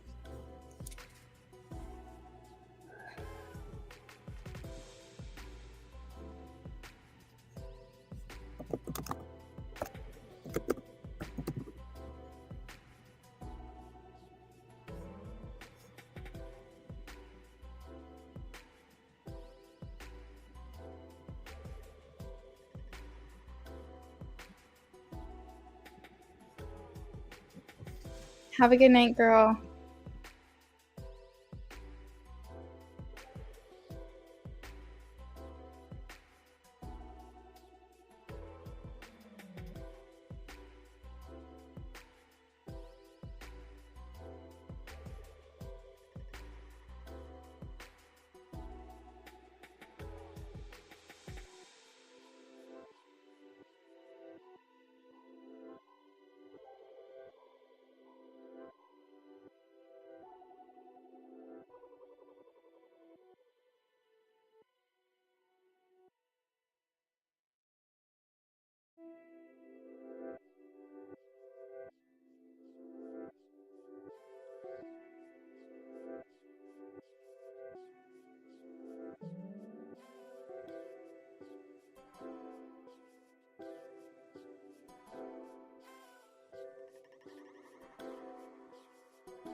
All right, so first is the channeled message for James. Just a heads up for anyone else that's hanging out with me in here.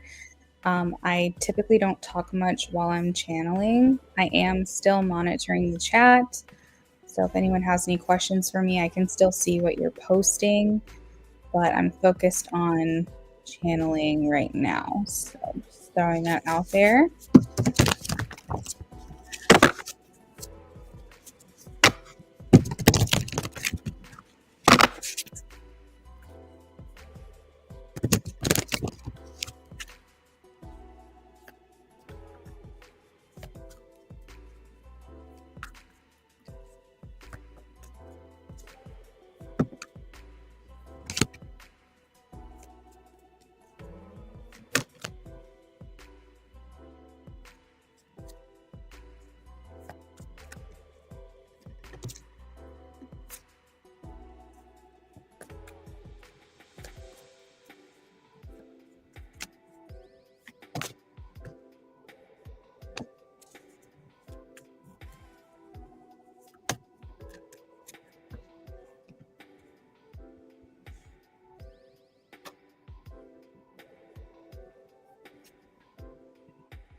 Hey, Amy.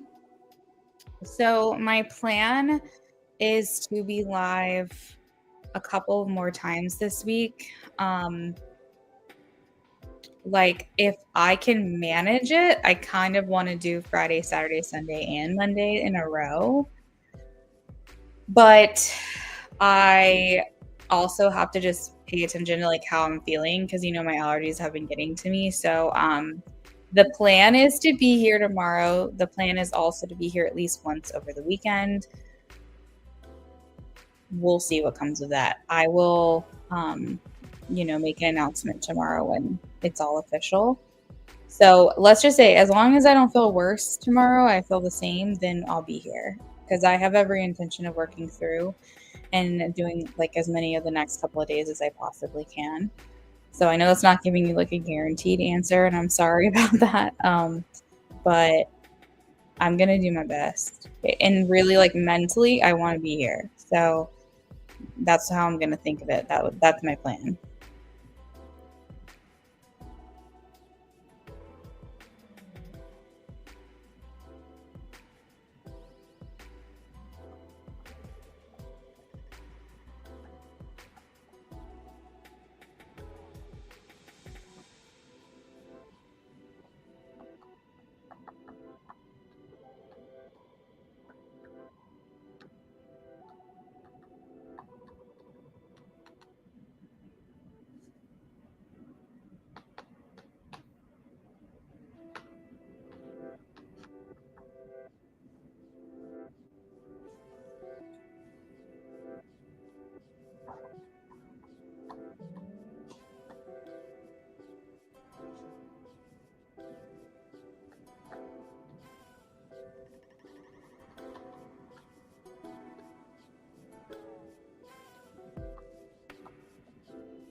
Oh, okay, perfect.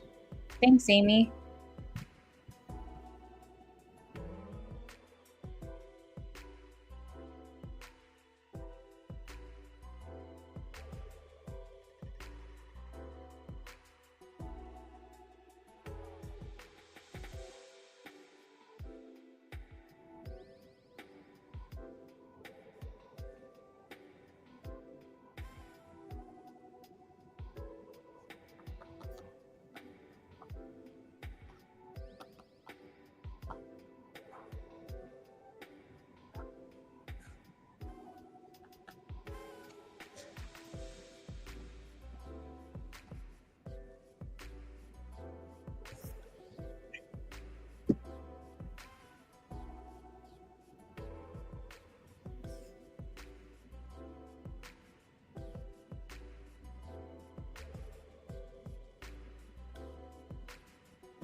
All right, James, I have your channel message done.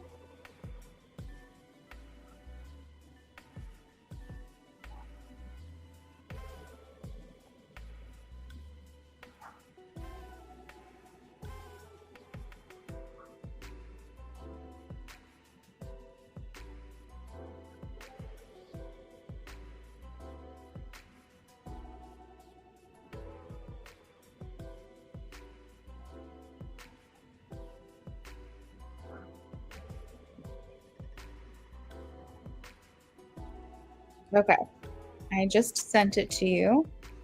So the channeled message is, we left things in such a complicated place, and time really hasn't untangled much. I still think of you sometimes with warmth, sometimes with frustration, and other times curiosity.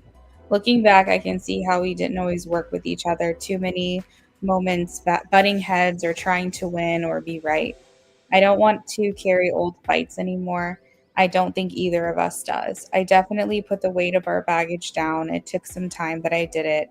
I feel lighter and I hope you do too. I really do hope things are going well for you.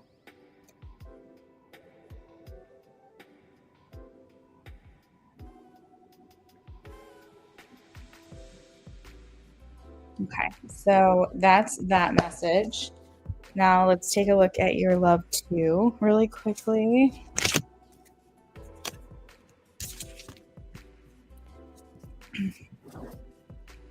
Amy, did you want to skip the line or do you want to just wait until it's your turn?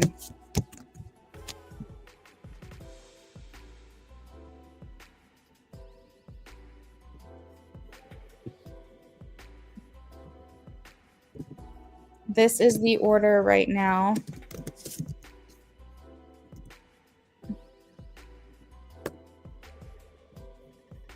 And I'm still working through James's readings. He's got a mini and a BOGO left.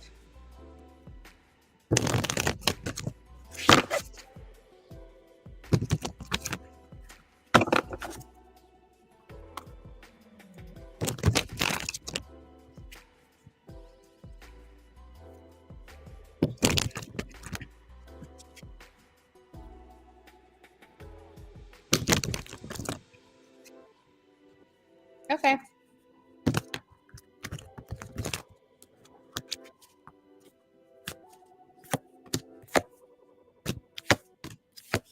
All right, James. So we're looking at her.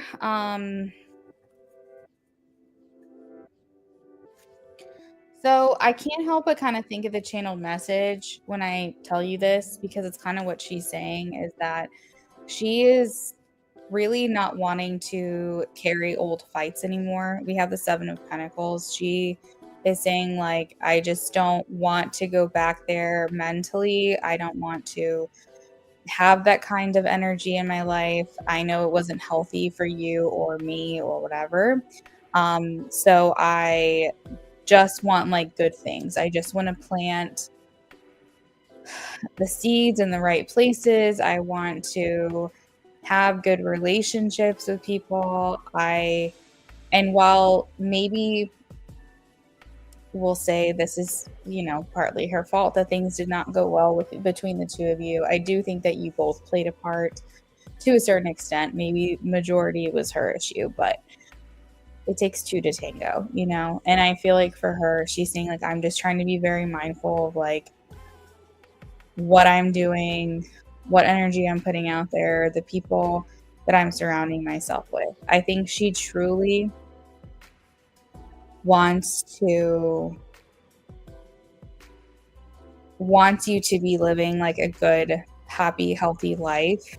There is the Ace of Pentacles here, which makes me wonder about like if she wants to give something to you. Like, I remember you saying a while ago that you were asking for something back from her. I don't know if that ever happened or if you ever asked, but it's making me wonder if maybe she wants to return something to you or something. I feel like she just is looking forward, Three of Wands, to like the future. She's really trying not to look over her shoulder. She's trying to plant her feet where she's looking ahead. and paying attention to what's in front of her. I think that, and it may not just be a lesson that she learned from you, but maybe also lessons she's learned from other people, that if she keeps looking back, she can get bit from something that's in front of her because she wasn't facing forward. So I think that it it's kind of one of those things, like if you're running, if you're running and you're running and your head's turned around, like you can't see what's in front of you. You can't see if a car is coming. You can't see if a cliff is coming. You can't see if a bear is coming. And if you're paying too much attention to the what's behind you, you can put your future in danger. And I think that for her, she's just really trying to look ahead. I don't think that she has any ill will towards you. I do think that even though she says that she put the baggage down, maybe she did, I still feel like that there's sometimes bitter feelings for you do come up, which maybe you can relate. Um, but I don't feel like she's really trying to like do anything here. I think that she's calling a spade a spade. I think she's saying it is what it is.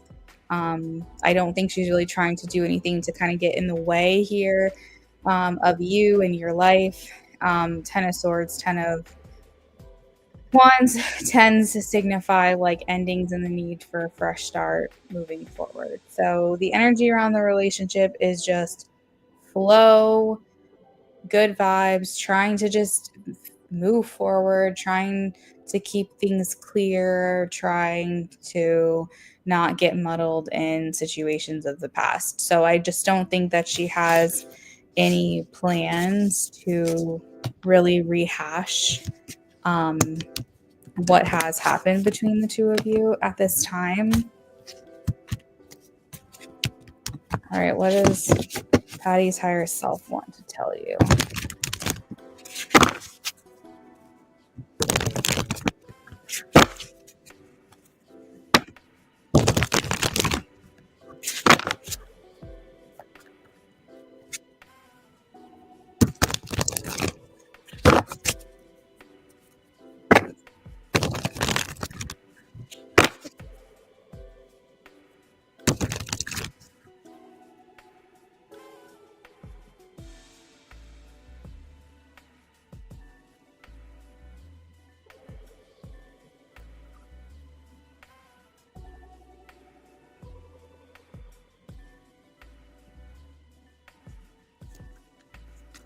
Messages from Patty's higher self.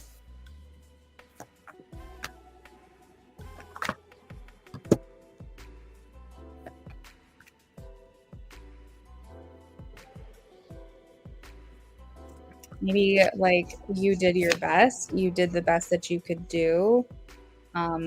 It's very clear that I was unwilling to see your good intentions. All you wanted was to work with me, and I couldn't even give you that.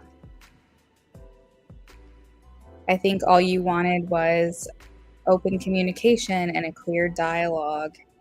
And you tried numerous times to give that to me. And I saw it. I just didn't really know what to do with it at the time.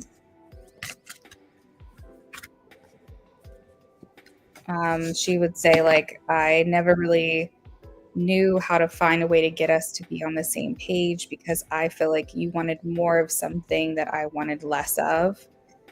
But I never wanted to hurt you. I never wanted to lead you on or make you feel like something was going to happen here. If it wasn't, it's very clear that that is how it's very clear that that is what happened. And I know now that and I know that that was my fault.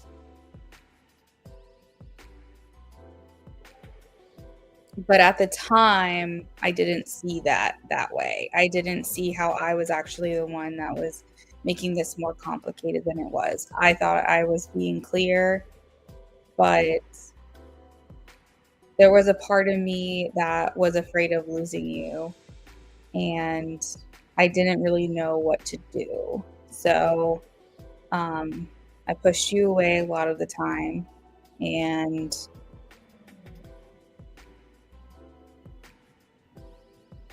I see that that probably was hurtful.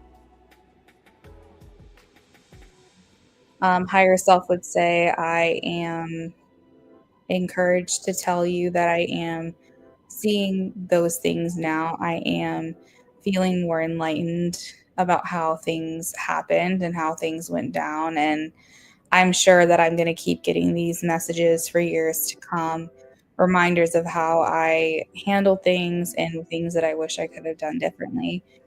I want to chalk this up as something like you live, you learn.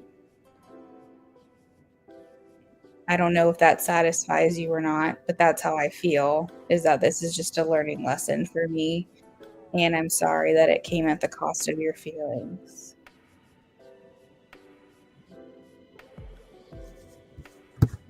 All right, James, so that's what I've got for higher self messages.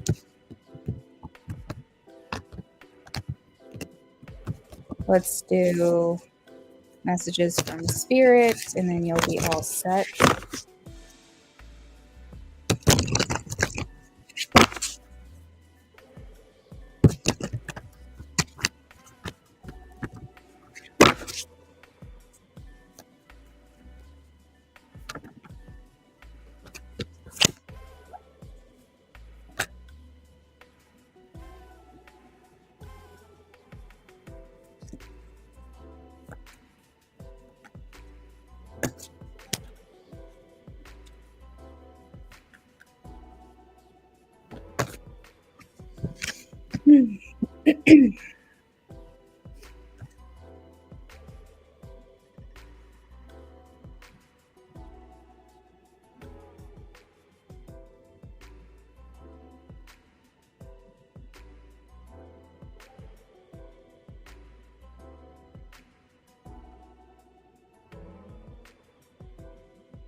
I think, James, we're going back to the message I had said before where I was like, your like spiritual team is like, this was not a waste. Like, and I don't know why that message is coming in again. It makes me wonder if maybe you think that still, or it's some encouragement that you need to hear or something. Because I feel like Spirit saying it was not a waste. It was not a waste. Like, Patty is still learning lessons. Patty is still learning lessons even from you.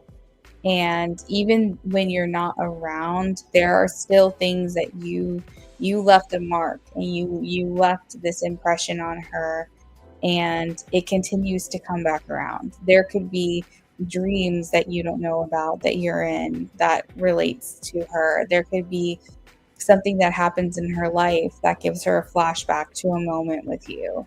And there can be reminders of maybe how poorly she acted in certain circumstances that are regretful for her, and help her to try to not make that same mistake with anybody else in the future.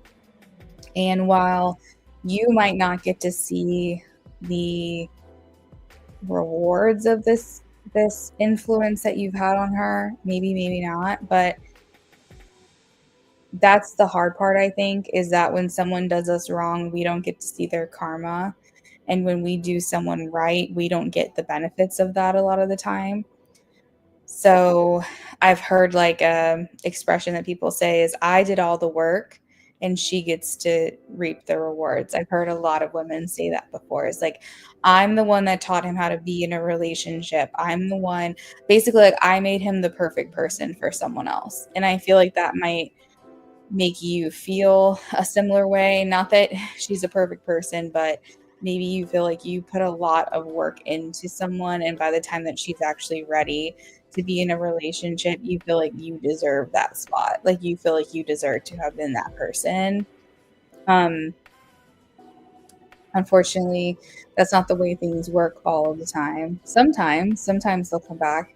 But I feel like Spirit's saying, like, I hope you find peace in your heart to know that you still are making an impact. Like, you have started this domino effect, this thing where she's constantly reminded of you in so many things, the things that still has that you gave to her, conversations that you've had that she might be reminded of, songs, you guys went to some shows together, maybe certain bands, um, maybe there's an inside joke that she thinks of you when she sees it, and you're in those moments with her. I don't want you to think that you are just, she just never thinks of you ever. Yes, she's still, like, you've left an impression, like, you've left your mark, but more importantly, you've left an impression that helps her to understand self-reflection and understand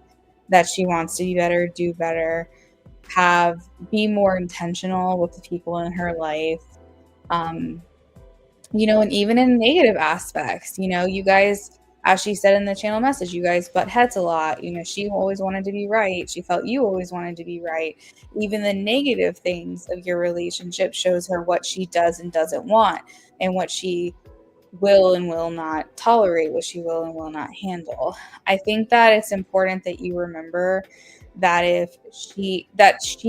you felt she was, like, pushing you out of your life a lot, but at the same time, she's not the one that ended this connection. You did. So there was a reason why she continued to entertain you. There was a reason why she continued to have this relationship. She pushed you away. She shut things down. She would go a while without talking to you, right? But she still wanted to be in contact with you to some degree. You were the one that said, you know what, enough is enough. I'm done here, as you should. But it almost feels like she felt like she wasn't ready to completely cut ties with you, and that you needed to be the one to do that. And there are people out there that will do that. And it can make you feel used. It can make you feel led on. It can make you feel like, oh, they just want access to me because they just want to use me. Whatever the thoughts are, bottom line, she continued the conversations with you. She continued to talk to you. She continued to give you her energy to whatever capacity it was for that given day. And I think that there is some kind of nugget of confirmation for you in that she did want you around. Do you know what I mean? And it may not have felt like that all of the time, just because you felt like it was always on her terms. But I feel like if she just didn't want to be in your life, she would have cut you out a long time ago. I think that you got to the end of your rope. You stood up for yourself, and I think that that was a lot for the both of you to kind of get to that point, and that was kind of like a big climactic thing. But basically, I feel like Spirit just wants you to know that it's not a waste, that you did make an impression, and that you are still helping her, you are still guiding her, you are still, like, the seeds are planted, like, you know what I mean? You're still around, even though you're not. So that is what I have, James. Hopefully you are sleeping really well, and you can come back and listen to this maybe sometime tomorrow. Okay, so Culture is next. Let me update the donation list.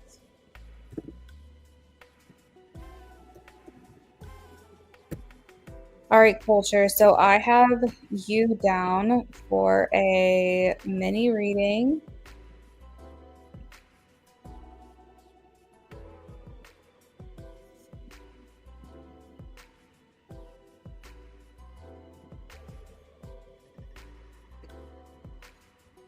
Oh, it's been a long night. Culture's been waiting for 2 hours. Okay. Culture, let's get you shuffled here. How do I get, I can't believe you're still awake. How do I get on track to discovering the career path that I will be most passionate about? How do you get on track? Discovering the career path that you'll be most passionate about.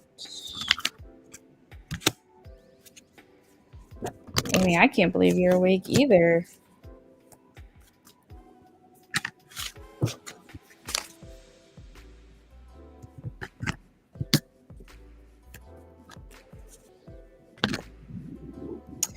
Oh, sweet. So it's not as late for you. What time is it? 11-ish? Are y'all 3 hours behind us or 2? I think you're 2 hours behind. Right? No. Yeah, okay. So you're 3 hours behind us. I'm thinking Central, 2 hours behind.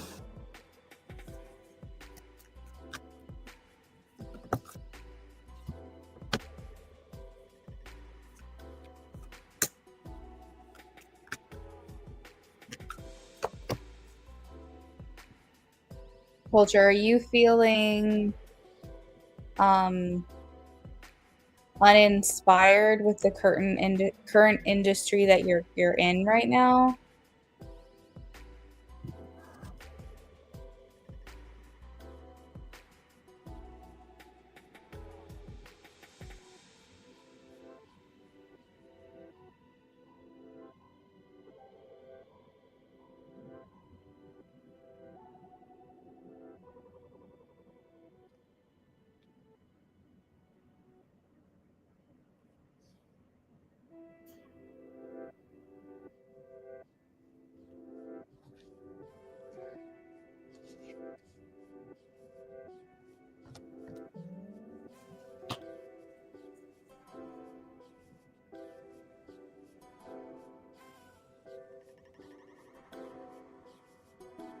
Really bored tracking which companies are bigger and smaller than us. No one cares about doing that work. Got you. So, culture, I feel Spirit wanting me to tell you that you are getting warmer. Okay. So, do you know that game where it's like, oh, you're getting colder. Oh, you're getting warmer. Like, I feel like you are on the right path in a certain circumstance. Like, I feel like you're, how do I say this? It's like maybe the task itself is not your calling. Okay. Because you're saying,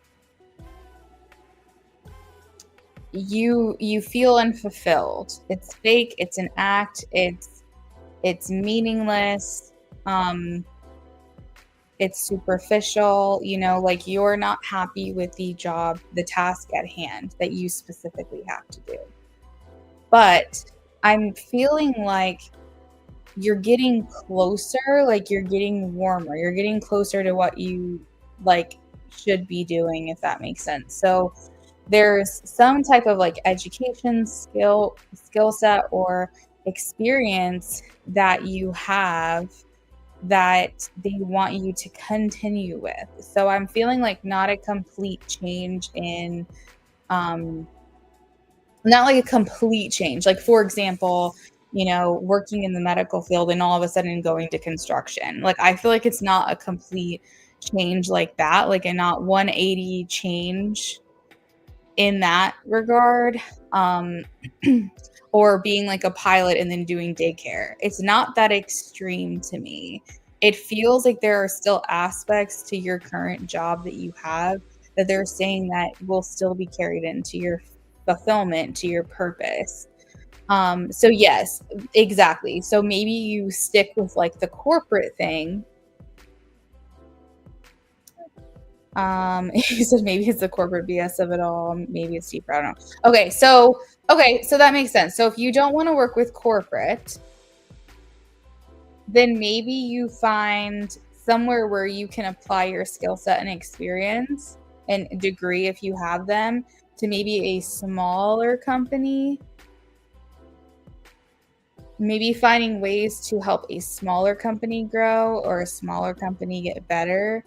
Because I feel like what's happening, culture, that you are going through, and correct me if I'm wrong, but you're going through a ethical crisis, basically. You feel like what you're doing is unethical. So, for example, someone can be a lawyer, okay? They can be a lawyer and they can do something, they can be a lawyer for unethical people and unethical companies, or they can be a lawyer for advocating um, human rights and advocating the underdog, okay? They're both still a lawyer, but one is unethical, one is, oh, I don't care if you murdered somebody, I'm going to be your defense attorney. Or the other one is, you were wronged, I'm going to help you. You deserve to win because the odds are stacked against you. And both of those people have the same exact job, but one person feels fulfilled emotionally, spiritually, mentally. They feel like they're doing good work, where the other people are not. They feel like it's corrupt, but they're like, I'm here for the money. Do you get what I mean?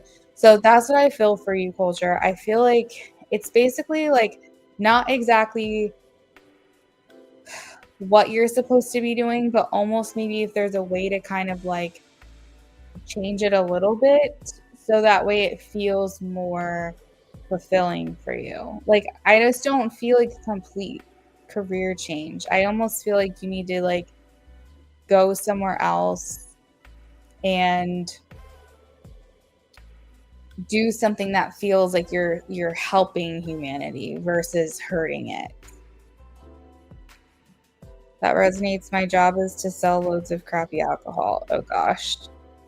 I benefit from people becoming alcoholics and not learning how to elevate their taste. There you go. That's literally like, thank you so much for that confirmation, because that's what I was feeling like. Is I was like, I feel like, so here's the thing. Sales, marketing, that might be your thing, but in something that you believe in, right? Not something that you don't believe in. You have to feel aligned. You have to feel like what you're doing is aligned with your ever growing, ever evolving self. Working for a company that feels like it helps the world would be so much better. And I think that's the direction you need to go in, culture. That's how you get on track to figuring out where your passion is going to be.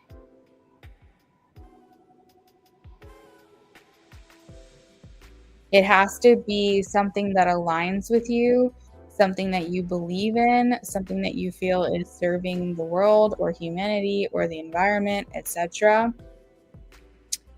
And not something that you feel is just pushing an agenda, if you will.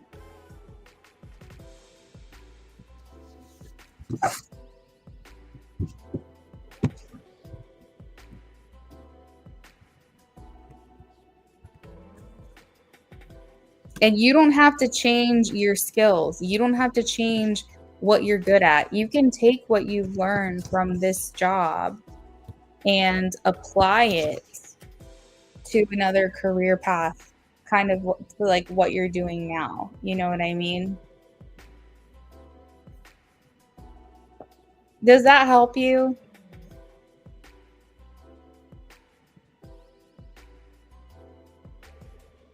You have to believe in it and not feel like you're just adding to the darkness and the evil of the world. Feel like you're helping.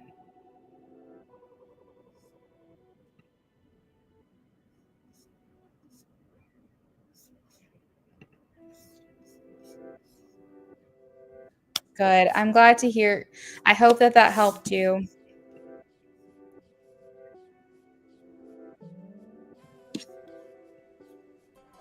Perfect.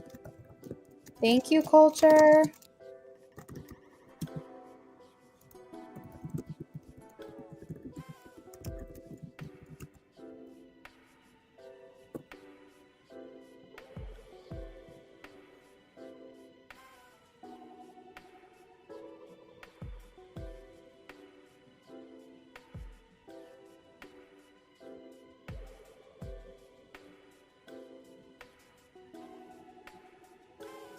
You know what's crazy, cultures? There's like a lot of like benefits working for a corporate office. You get like a lot of good benefits. They have access to better health insurance, 401k, that kind of thing. But there's nothing like the fulfillment that you get working for a smaller company or helping a company, build from the ground up, or working for a company with a mission that you believe in.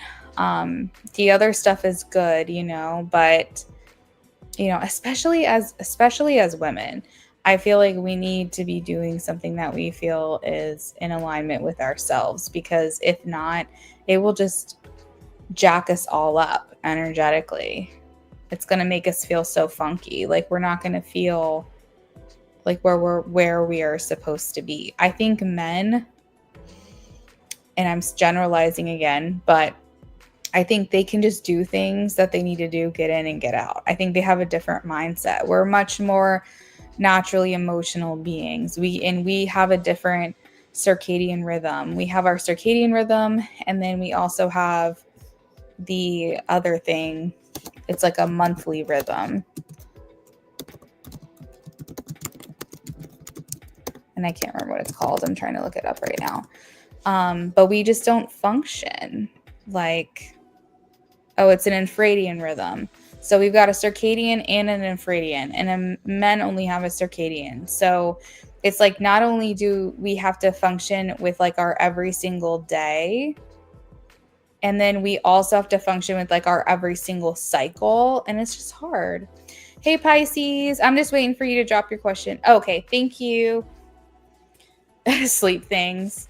Kind of. I was just saying how, like, I think as women, we have to make sure that whatever it is that we're doing and putting our time towards, especially work-wise, especially if our energetic exchange is coming from it financially, we have to make sure that we're in alignment with that. We don't feel good taking dirty money, like we don't feel good doing something that we don't believe in. We're too emotionally tied to our intuition and our inner knowing and our inner being that if we're doing something that feels corrupt or unethical, we have a hard time with that. And that's different from being in survival mode. I think some women, they shut off that side of themselves because they're in survival mode and they're just doing whatever they have to do. But if you're looking for fulfillment, you can't just do anything in life. You have to feel like it's in alignment with yourself. Okay, Kevin and Pisces are working together. We are interested in each other in the past, but it's friendly coworkership now. Just wondering his thoughts about me. What are his thoughts about Pisces? What are his thoughts about Pisces? He's still observing you. He's still checking you out. He's still noticing you. We have the Queen of Swords, so maybe he even catches you checking him out or watching him as well. We have the Ace of Cups and the Ace of Wands, so I think that there's the feeling of being interested in each other hasn't really gone away for him. He's kept it under wraps, but he's definitely looking. I feel like he's not making any moves because I think he's just trying to play it safe, protect his heart. I think he just doesn't want to make you feel uncomfortable or do anything that is unconsenting or like what you don't want to happen. Like basically he just doesn't want to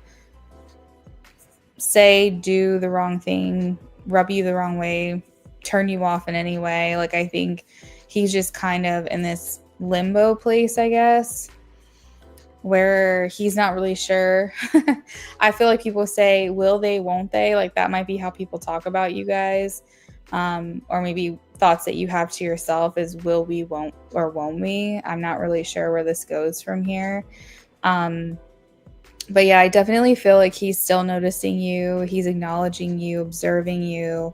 And with the Ace of Cups and Ace of Wands, it does make me feel, okay, Amy, it does make me feel like he is open for romance with you. I think he still looks at you as a queen. He still looks at you as high value. Could also be something where if you guys work closely together, you know how like if you're friends with someone and you like if two people are friends but they kind of are crushing out on each other, but they don't really want to like go there and take it to the next level for fear of ruining the friendship. That could be kind of another thing that's going on here, if that resonates, is that they don't want to like, it's not that he's fine with how things are, it's just that's the way it's always been, so he's just used to it. And maybe he worries about how if you guys do take it to the next level, how that might change the dynamic of your work relationship or your friendship, and wondering if it would be worth it to kind of do that. But like I said, he's still open to it. I think he's curious about you, and I think that he's always going to be interested. I think he's always going to have a little crush, I suppose you can say. Pisces, do you have any questions about that?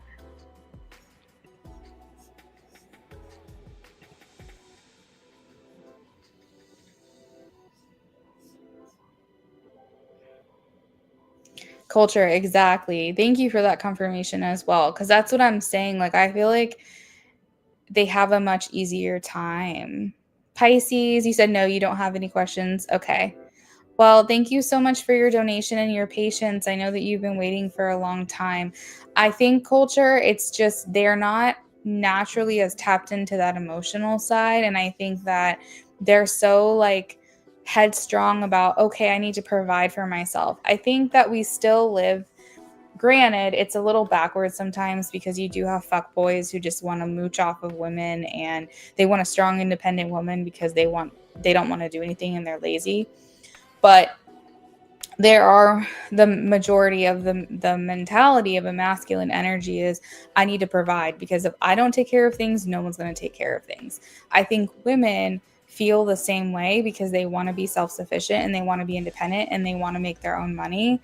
But I think traditionally speaking, there are still a lot of people out there that believe that a woman might not have to be the provider or the breadwinner. So I think that men, generally speaking, feel like if they're making money, then they're successful financially, then who cares how it gets here, because we're all in this race and we're all like, if not me, then who? Someone else is going to get the bag that I should have gotten. And it's all about status and it's all about like making that money. So I think plus they're not as in tune with that like intuitive side, that emotional side.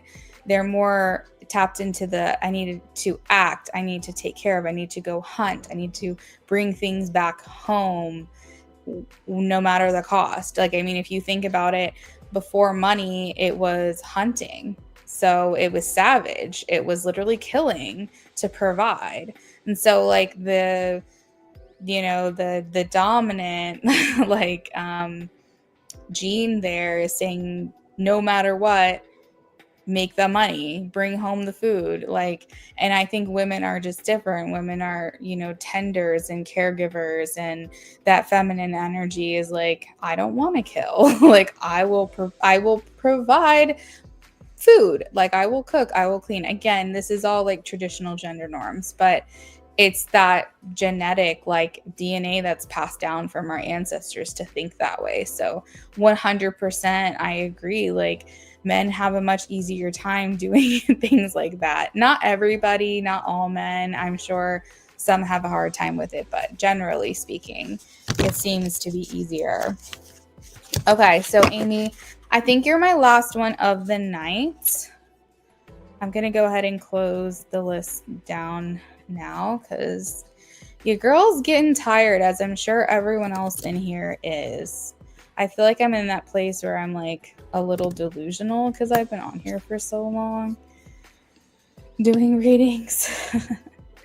All right, so last reading for Amy. All right, in the yes, no, I confirmed Elias has been thinking about you and you've been not texting or snapping much. So what has Elias been thinking towards you recently? Okay, let's see.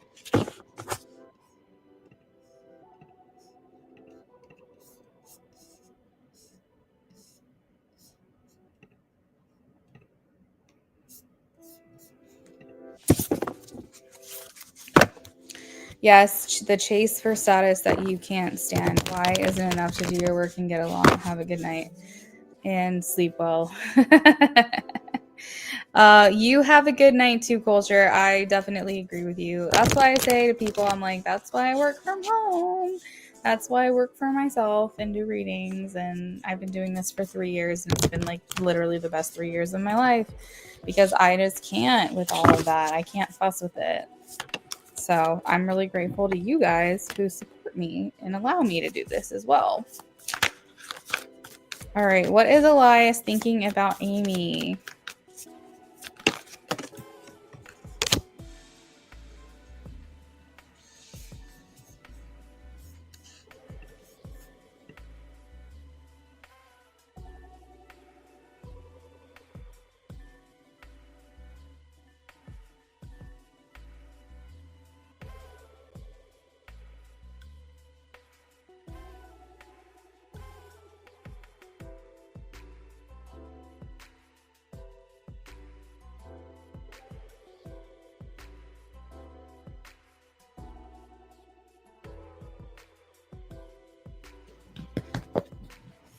You said you're feeling Delulu.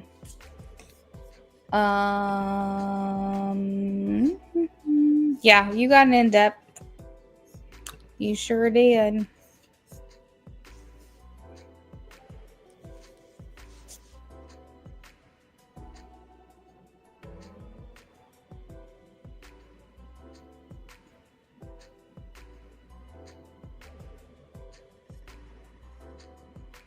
Okay, so I think he's thinking about we have the King of Swords, so this talks about intellect rather than emotion. So he may be thinking more about you mentally. I know that I've kind of made that connection in the past where I've said that he's very stimulated by you, by your mind, by the way that you think. He feels like you guys have like this mental understanding. And the only way that I can really explain it is when I flash back to someone who I dated before my husband. And we didn't always see eye to eye on everything. He didn't provide to me the way that he should have for what he wanted from me. However, there were times where we would just sit out on the back deck or balcony or whatever, and we would just talk and we would just have like deep conversations about the world, about spirituality, about life. Just these very like abstract, philosophical, idealistic conversations. And he really appreciated the fact that I was intelligent enough to be able to have these conversations with him, or at the very least, entertain them and understand to a certain degree. And he appreciated that because I felt like he didn't have a lot of people who really cared about this way of thinking, but I did. I liked it. I appreciated it.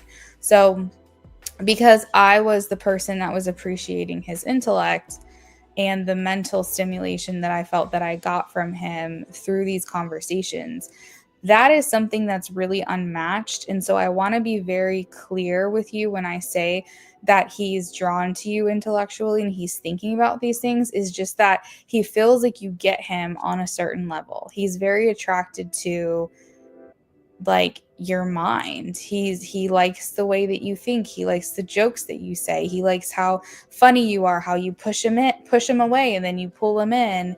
And you know, that's very entertaining for him. He likes not really knowing what you're thinking sometimes. And then sometimes he feels like he knows what you're thinking, and then other times he's like, "Wait, did I get it wrong? I don't know." Like, so I feel like for him with you, it's like just this general interest in who you are. You know what I mean? And I think that that's something special. I really do. And maybe you're looking for more of an emotional connection, which I feel is not established yet.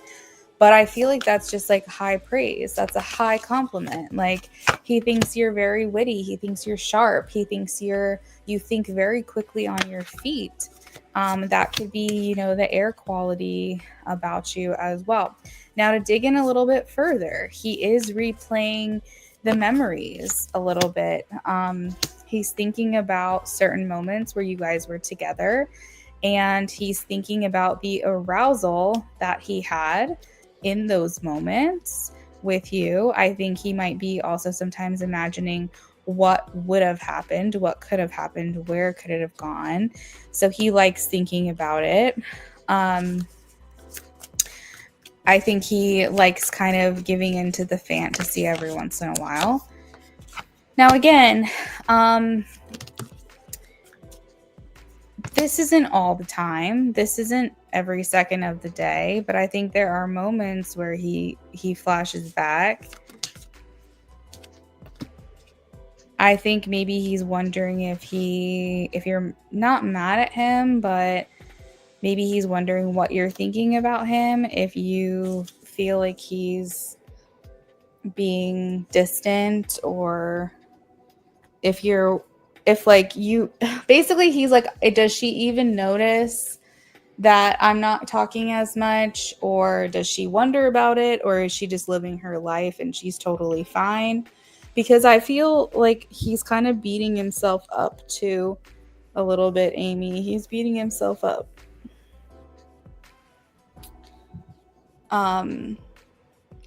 Like, he's feeling really bad when it comes to you.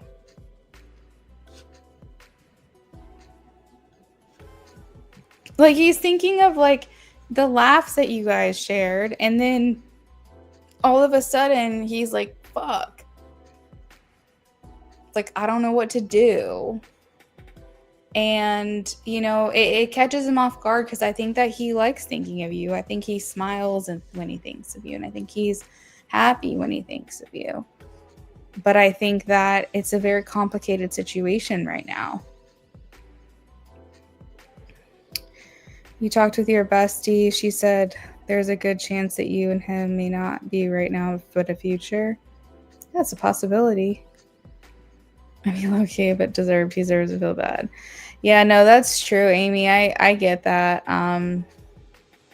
But I mean, think about it. Think about it, okay? Let's just kind of go back and think about someone who you've had like a really good connection with, okay? Let's just say your ex, all right? You have a history with that person. You have an emotional bond, an emotional connection with them, but then you meet Elias. And you're not in a relationship with either of one of them. You're just spending time with them both.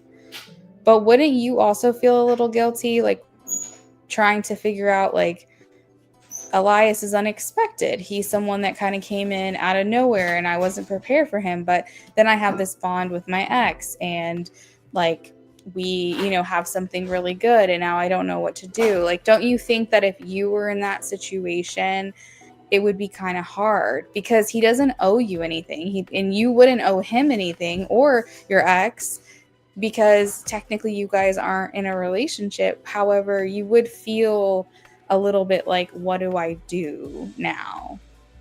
And he's not in a position where he can make a choice, to be honest. And if you put him in that position, he's probably going to choose the other person, just because he does have an established connection with them. It would be hard. And so I think that in order to give you what you deserve, I think you should just let it play out. However it's going to play out, let it play out. Because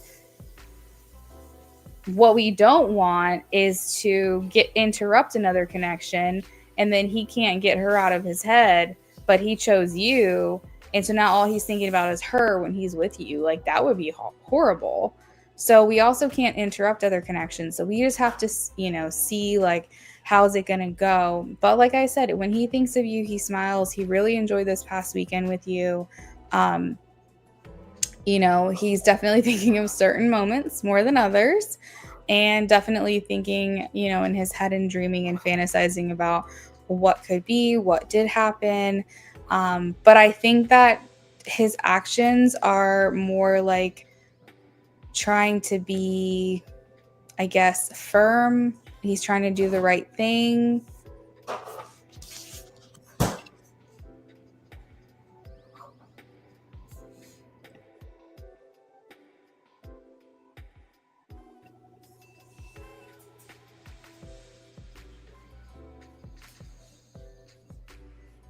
Yeah, you said because I'm going to choose to live my life despite my feelings for him, but I'm happy to be his friend. I think that's perfect.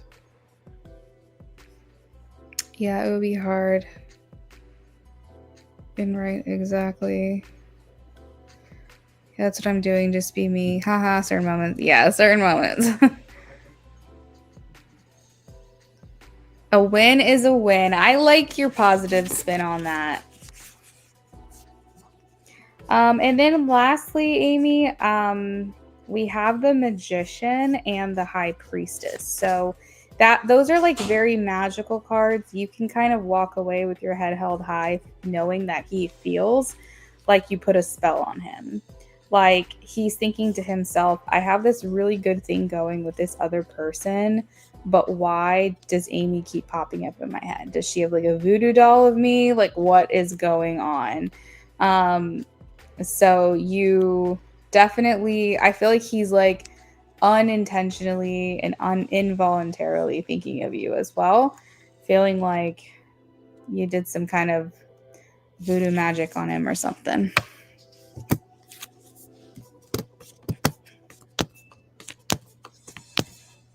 Yeah, definitely.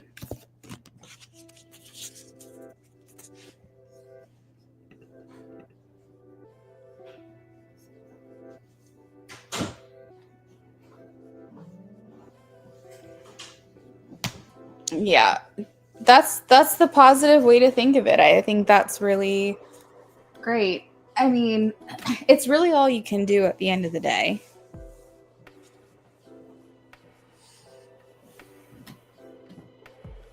I just love how the moment I don't text or snap much, homie's like, huh? Yeah, I feel like he's definitely curious about like what you're thinking of him and that kind of thing. You know, and he is trying to think about you logically and he's trying to analyze the connection for what it is. Um, I think he respects you and I think he's just trying to keep his emotions in check right now as best as he can. And he doesn't want to overthink his own actions. He doesn't want to overthink your actions. I think he's in this place like you're a puzzle he's trying to solve and he's trying to like figure you out and figure out what he is doing here. I feel like he's just not wanting to let his feelings get in the way. So by keeping a distance from you is basically his way of protecting everything at this time, because I think he's just not ready to, like you said, make a decision. I don't think that he's knowing what to do. He's also very young. We have to remember that. Like these, you know, young, I'm going to call him a man because he is of age, but like he's still very young and he probably hasn't been put in this situation before. Doesn't really know how to handle it. Let's be honest. Thanks, Luna. Funnily enough, I was crying this morning actually in regards to my emotions towards Elias and talking about. Oh my gosh. I think. Well, I'm not going to judge you. You're going to feel how you're going to feel. So I'm not going to say anything. But I do think that hopefully the crying, you let it out and you can just move on. Because this is the thing. You got, like you said, you fall hard and fast for somebody. Like if you think that there's a like opening or an opportunity for someone to reciprocate your feelings, it's like done deal, case shut. So I think hopefully you just let it all out. You're not an idiot. I think really what it is though, Amy, is it's not even just the emotions that are tied to him, okay? He symbolizes yet another thing that is out of reach for you right now.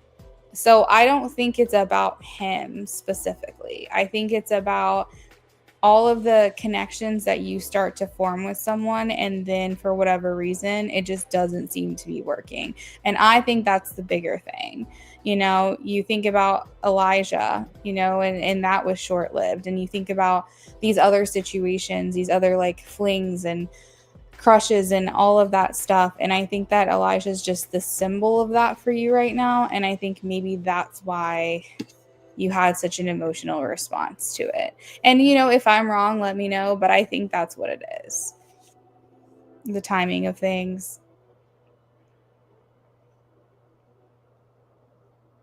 Yeah. Ugh, I didn't know that. I don't think you ever told me that before.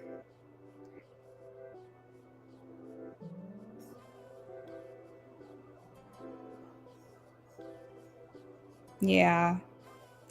Well, Amy, you're welcome. I'm going to go ahead and sign off because it's been a long night for me and my husband just got home. But I'm always here for you, girl. You know that.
Thanks, Luna. Yeah, I always happy to keep you in the loop and just kind of hoping for the best, but being realistic. Best I can. I think that's good. Even Crystal was like, live out your life because Elias definitely needs to do that because he's just 18. Yeah. I'm with her. I definitely agree. I think, Amy, you have really good people in your life that offer you really sound advice.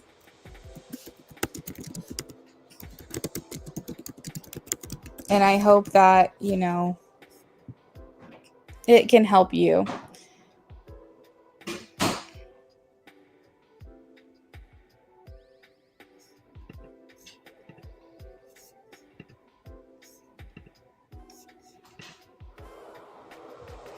All right, girl, I'm signing off. Yeah. Woo! Well, you'll have to tell me how it goes. Oh, that's fun.